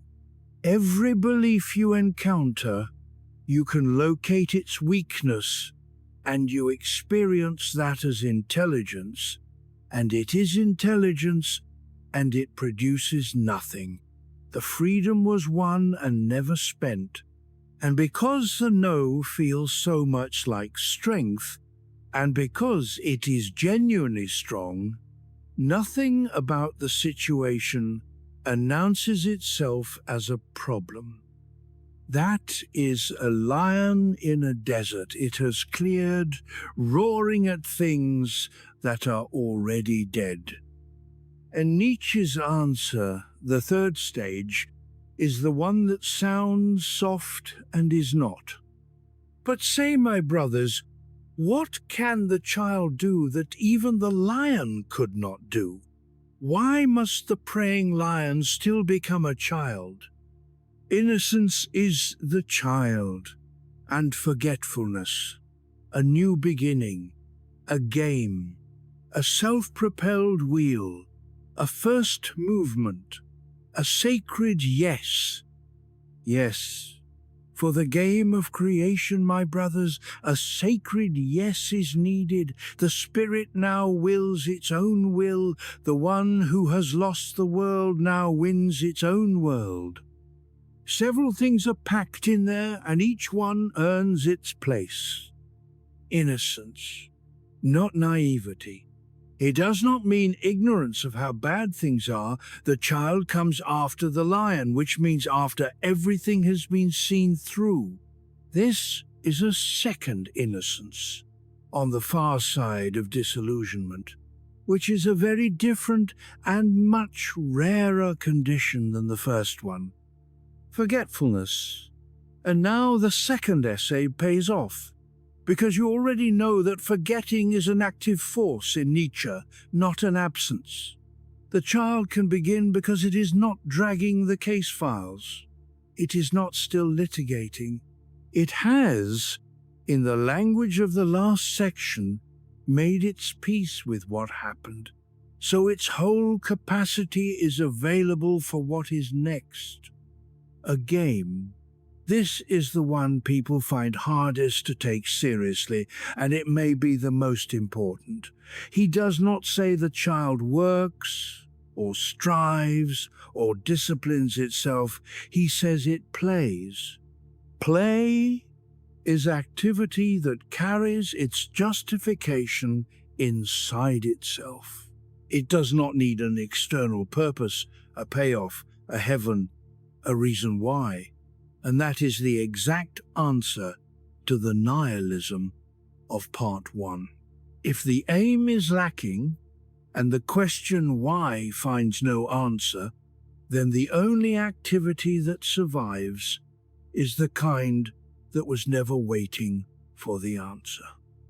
A self-propelled wheel, a first movement, something that moves because of what it is, not because it was pushed. And a sacred yes. which is the same yes as amor fati, arriving now as a capacity rather than a formula. Then the spirit now wills its own will, not freedom from, freedom for. The lion won the empty space, and the child builds in it. And the last clause, the one who has lost the world now wins its own world. He is not promising the world back, it stays lost. What you get is a world small made yours. Now let me connect this to the phrase of his that has been printed on more posters than any other, because it belongs here and it is almost always misread. Become who you are. He got it from Pindar, a Greek poet, and the original is longer, and the longer version is the one that matters. Become such as you are, having learned what that is. Nietzsche used it as the subtitle of Ecce Homo, how one becomes what one is. The popular reading is that there is a true self buried under social conditioning, and the work is excavation. Find it, strip away the false layers, and be it. That reading is not available after part 4 of this video. There is no buried true self. There is a parliament of drives with no fixed constitution. There is nothing down there in the shape of a finished person waiting to be uncovered. So what does the phrase mean? It means something closer to this. You are not a thing to be discovered, you are a thing to be made, and the material you have to make it out of is not unlimited. You have particular drives, at particular strengths, a particular history, a body with particular limits. You did not choose the parliament. You cannot become anything at all. But within that, nothing is decided. Becoming who you are is the work of taking a specific and unchosen set of forces and giving them a form, and the who you are is what exists at the end of that, not before it. And there is a passage in Ecce Homo about this that almost nobody quotes, because it is embarrassing and because it is about food.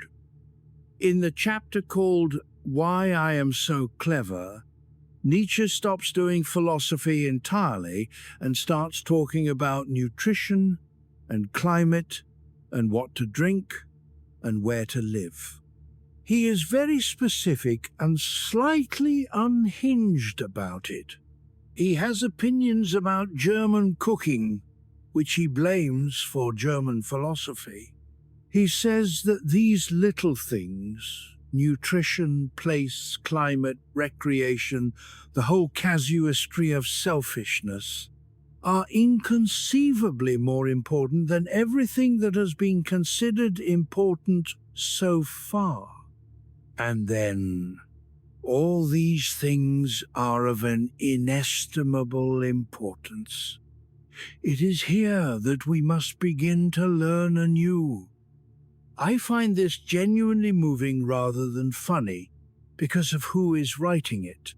This is a man whose body destroyed his career and most of his adult life, who worked out through years of trial and error that his capacity to think at all depended on altitude, air, diet, and sleep, and who is telling you, at the end, that the highest question of self-creation runs through the most banal possible logistics, which is a much less romantic account of becoming yourself than the poster version. It is not a moment of self-recognition. It is climate and hours and what you eat and who is in the room and what your drives are being fed, sustained over years, until a shape emerges that was not there before, and could not have been predicted from the beginning. The child is not something you decide to become on a Sunday. It is what is left when the camel has carried and the lion has refused, and the long, unglamorous work of feeding the right things has been going on quietly underneath for a decade. Part 7. The Free Spirit. There is a cost to all of this, and Nietzsche never once pretends otherwise. This section is about the cost, and about the 3 things he says you will need to survive it. A use for solitude, a use for suffering, and a particular kind of health that he had to invent a name for. Start with solitude, because it is the one people watching this are most likely to be living inside already. Nietzsche makes a distinction in German that English collapses, and once you have it, you cannot unsee it. There is Einsamkeit, solitude, and there is Verlassenheit, Versakenness, being abandoned, being left. In Zarathustra there is a chapter called The Return Home, where he comes back to his cave and his solitude greets him, and what it says is the clearest statement of the distinction anywhere. Here it tells him, you are at home. Here you can speak freely and pour out all your reasons. Nothing is ashamed of hidden, hardened feelings here. And then it says the thing, down there, among people you were never at home. Down there you were forsaken. So the claim is not that being alone is good and being with people is bad. The claim is that these are 2 different states that can each occur in either setting. You can be surrounded and forsaken. You can be alone and at home. And the ordinary word loneliness smears them together, which means people routinely try to cure the wrong one by adding company to a condition that company caused. And he is clear about why the depth costs you the company. Beyond Good and Evil, section 40, everything profound loves the mask. And then the reason, which is not vanity, every profound spirit needs a mask. And more than that, around every profound spirit a mask is continually growing, owing to the constantly false, that is to say, superficial, interpretation of every word, every step, every sign of life he gives. Read the mechanism. He is not saying you should be secretive. He is saying the mask grows by itself, whether you want it or not, because people interpret you at the resolution they have available, and the gap between what you meant and what they received closes around you like a shell. You do not put the mask on. It accumulates. Anyone who has tried to say a real thing at a dinner table and watched it get received as a slightly odd remark, and then found themselves next time saying the slightly odd remark on purpose because it is easier, knows exactly what he is describing. But I want to be careful here, and I want to be careful in a specific direction, because this is the material Nietzsche gets used to do the most harm. There is a very appealing story available in this section which goes, I am alone because I am deep, and the people around me are shallow, and my isolation is the proof of my superiority. That story is very comforting, and it is a trap. And it is the exact resentment structure from part 2 wearing a different coat. It defines itself against, it needs the shallow people to exist, it converts an inability into a merit, it is slave morality, for people who have read Nietzsche, and he saw it coming. He is savage about the followers. In Zarathustra's parting speech to his disciples, he says, "One repays a teacher badly if one always remains nothing but a pupil." And then, "Now I bid you lose me, and find yourselves, and only when you have all denied me will I return to you. Go away from me and resist Zarathustra," he says, "and better still be ashamed of him. Perhaps he has deceived you." That is a man building an exit into his own book. Now, suffering. And here we have to deal with the sentence. "What does not kill me makes me stronger," twilight of the idols, in a list of aphorisms called maxims and arrows. It is number 8, and it is 1 line long, and it has probably been printed on more gym equipment than any other sentence in philosophy. In context, it is not a slogan about resilience. But rather than defend it, I want to tell you the thing he actually thought, because it is more careful and more useful and considerably darker. Nietzsche did not believe that all suffering strengthens. He watched too much of it not to. Plenty of suffering, in his account, simply degrades.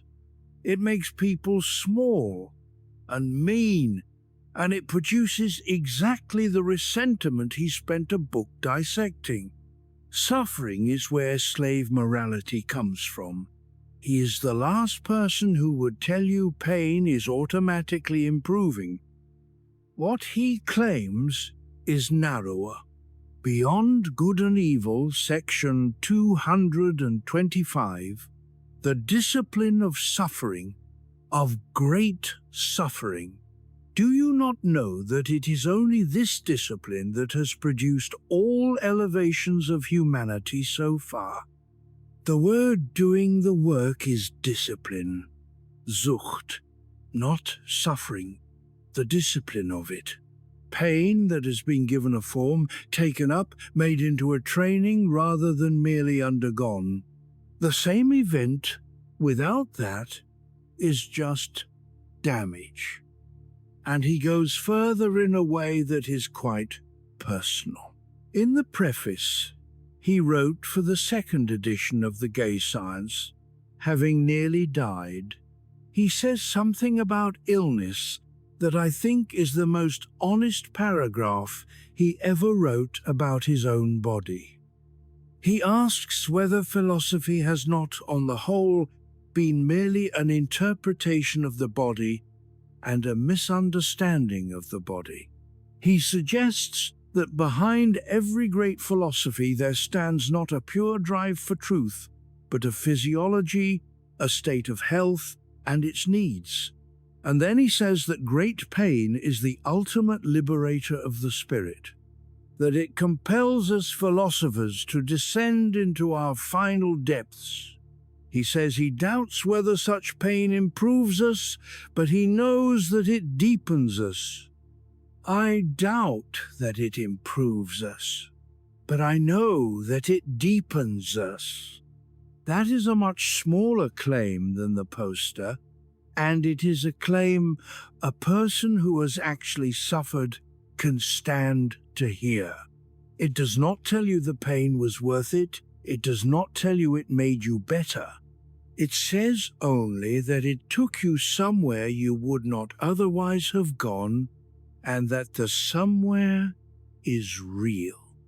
And out of that he gets the last idea of this section, and it is a strange and beautiful one that almost nobody knows. The Great Health. Section 382 of the Gay Science.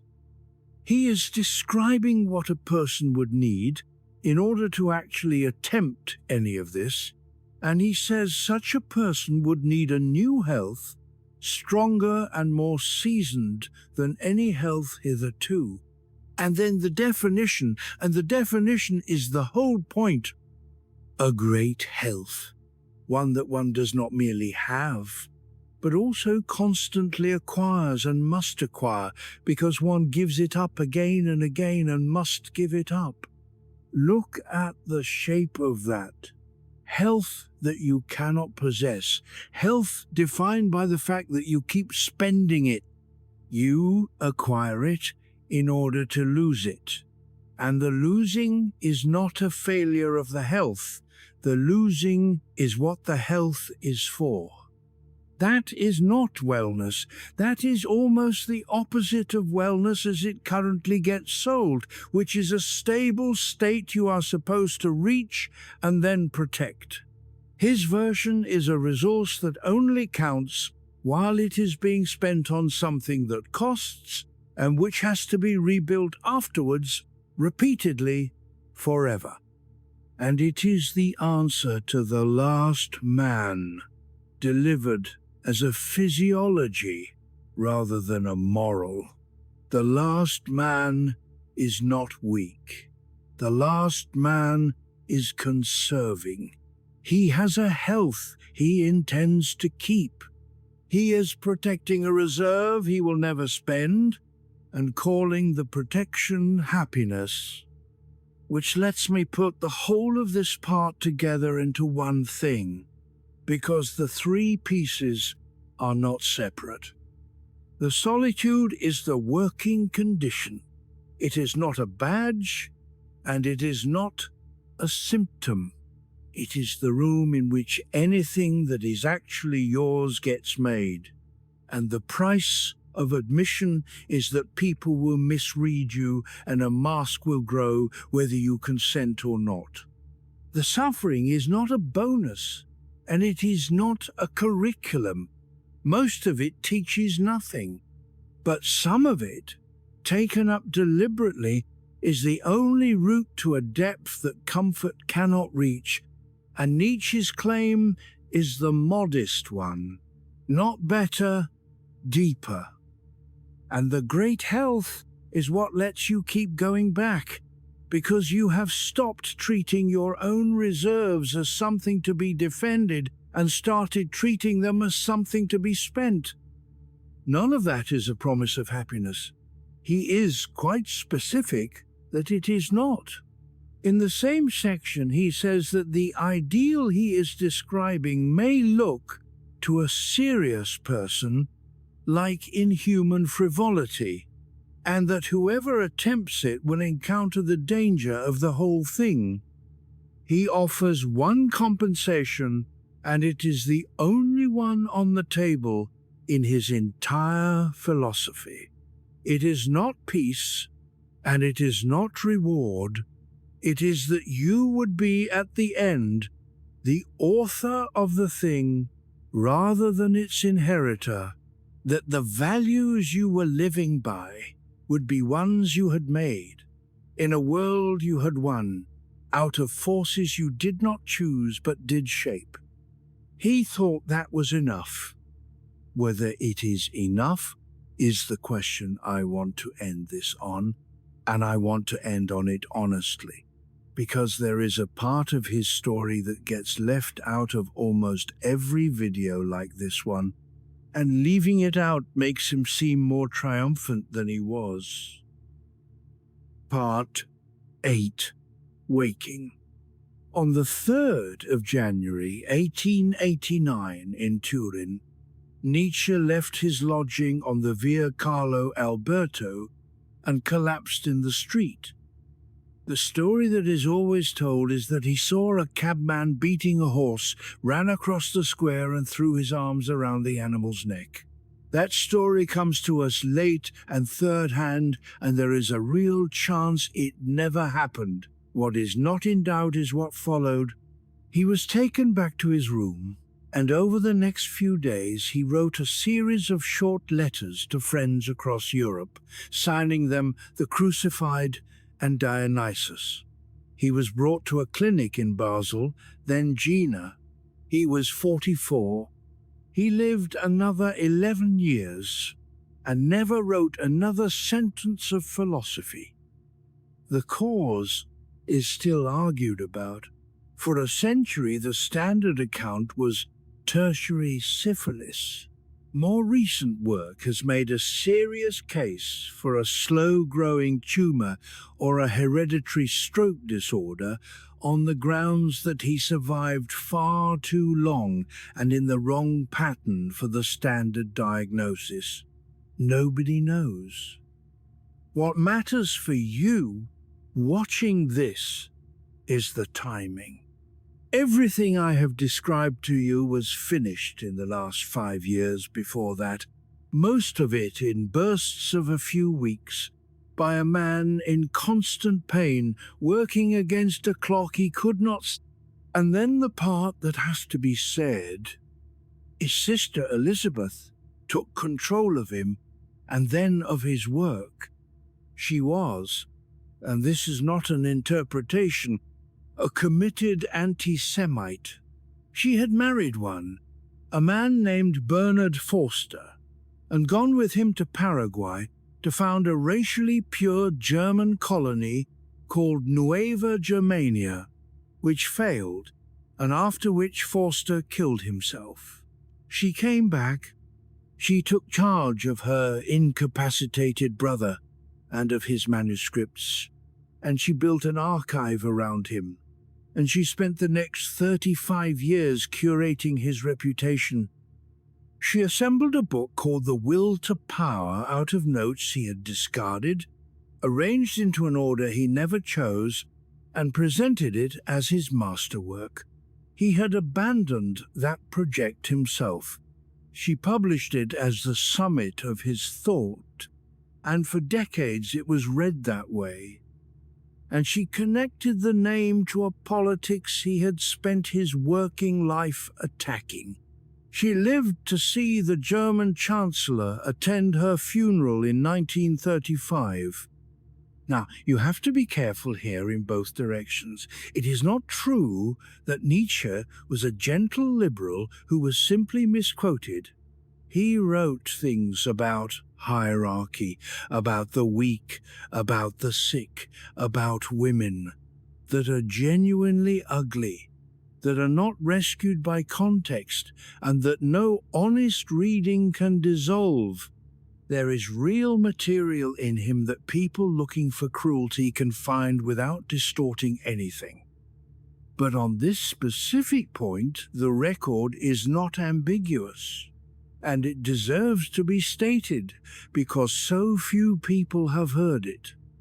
He broke with Wagner, the most important relationship of his life, in part over exactly this. He wrote to his sister when she was engaged to Forster, expressing disgust at the association. In a letter near the end, he said that he was having all anti-Semites shot, which is a sick joke from a man losing his mind, but it is not the joke of a sympathizer. In the published books, he calls anti-Semites the ones who need lying to. He mocks German nationalism relentlessly, and he describes himself as a good European rather than a German. He wanted his own citizenship renounced, and it was. The most influential version of his philosophy in the 20th century was assembled by a woman who held the politics he despised out of paper he had thrown away while he was too ill to object. I tell you that because it is the final and largest illustration of his own thesis.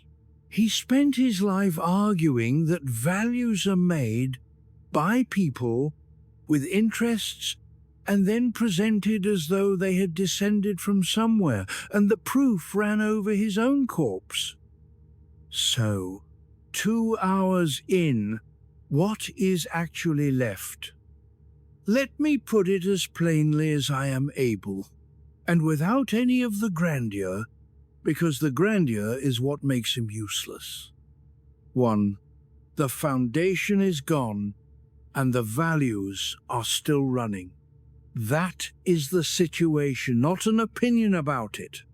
You inherited a moral vocabulary from a structure most people no longer believe in. and it does not stop working just because its basis went. Which means you are, whether you have noticed or not, already living the problem he described. The only question is whether you look at it. 2. The voice in your head that is crueler to you than to anyone else is not a recording. It is your own force, turned around because it had nowhere else to go. It is not evidence about your worth. It is evidence about pressure and direction, and that reframing does not switch it off, but it does change what you are dealing with, not a verdict, a plumbing problem. 3.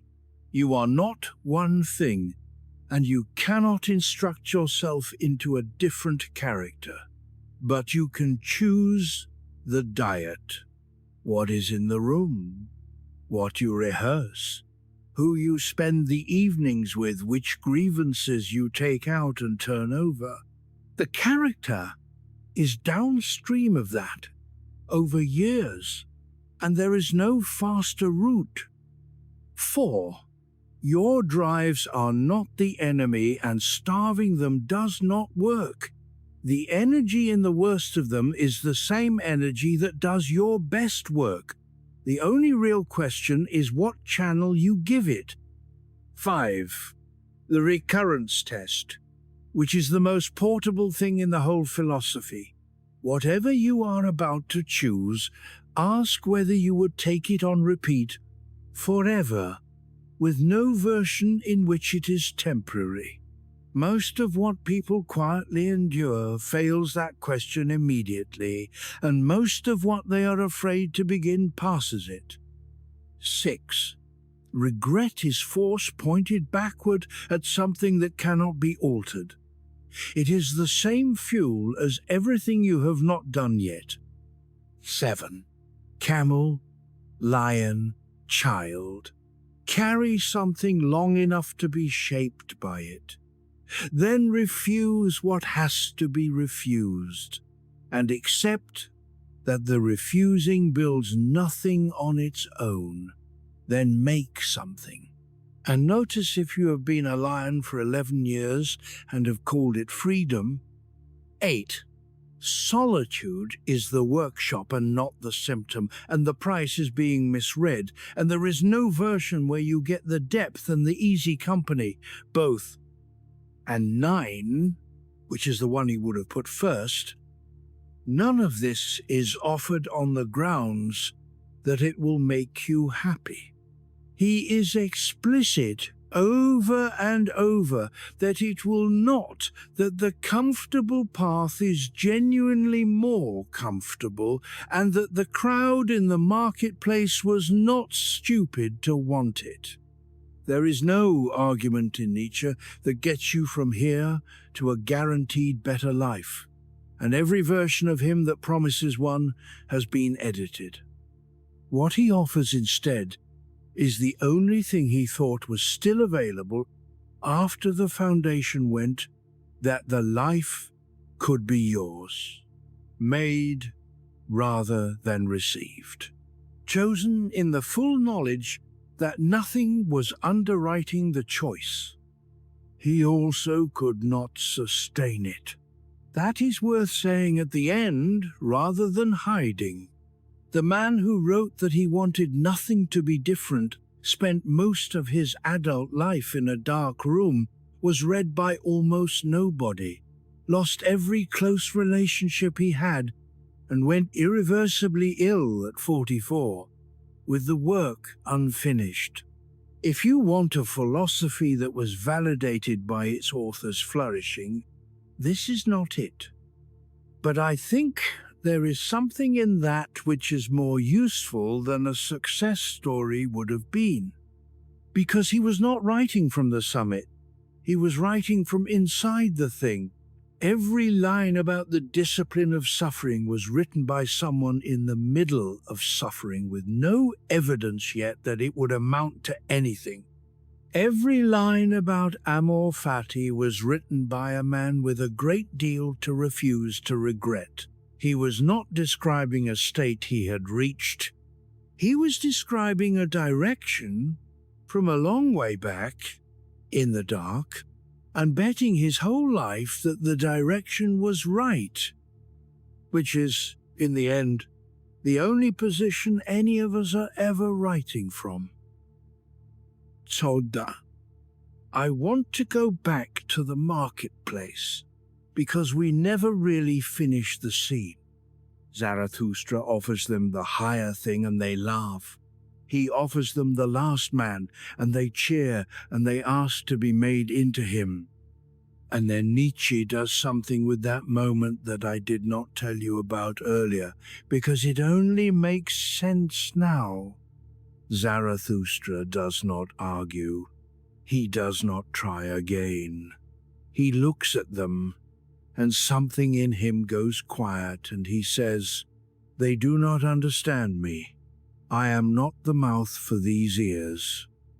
And he leaves. He goes back up the mountain, and the entire rest of the book, 4 parts of it, is him working out how to speak at all, to anyone, having discovered that the marketplace was never the place.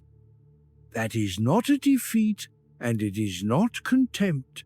It is a man realizing that the thing he has is not deliverable by announcement, that you cannot hand somebody a reason to want more from their life.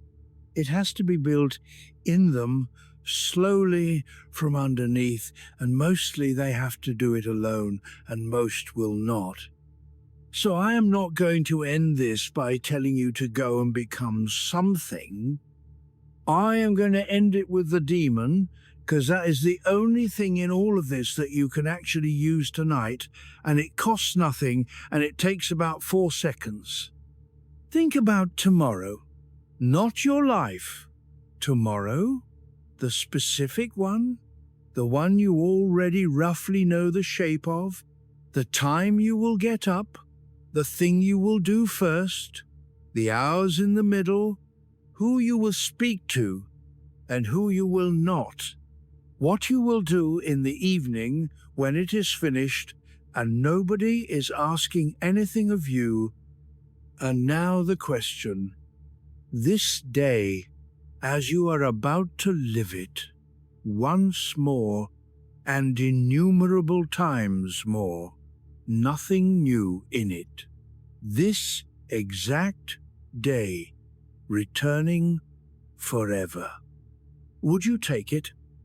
And if the answer is no, then the useful part is not the guilt. Skip the guilt. It is the bad conscience, and it will eat the whole thing. The useful part is the next question, which is much smaller and much more answerable. What is the one thing in tomorrow that made you say no? Start there, not with the life, with that one thing.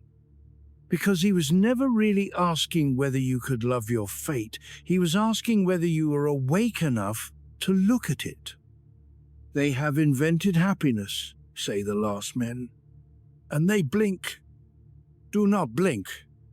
I am PhiloPsych Wake. If you got something out of this, the shorter essays on the channel go deeper into the individual pieces, and there is one on the bad conscience in particular that picks up exactly where part 2 left off. Thank you for staying. Genuinely. 2 hours is a long time to give anyone. Some lessons do not help you sleep. They wake you up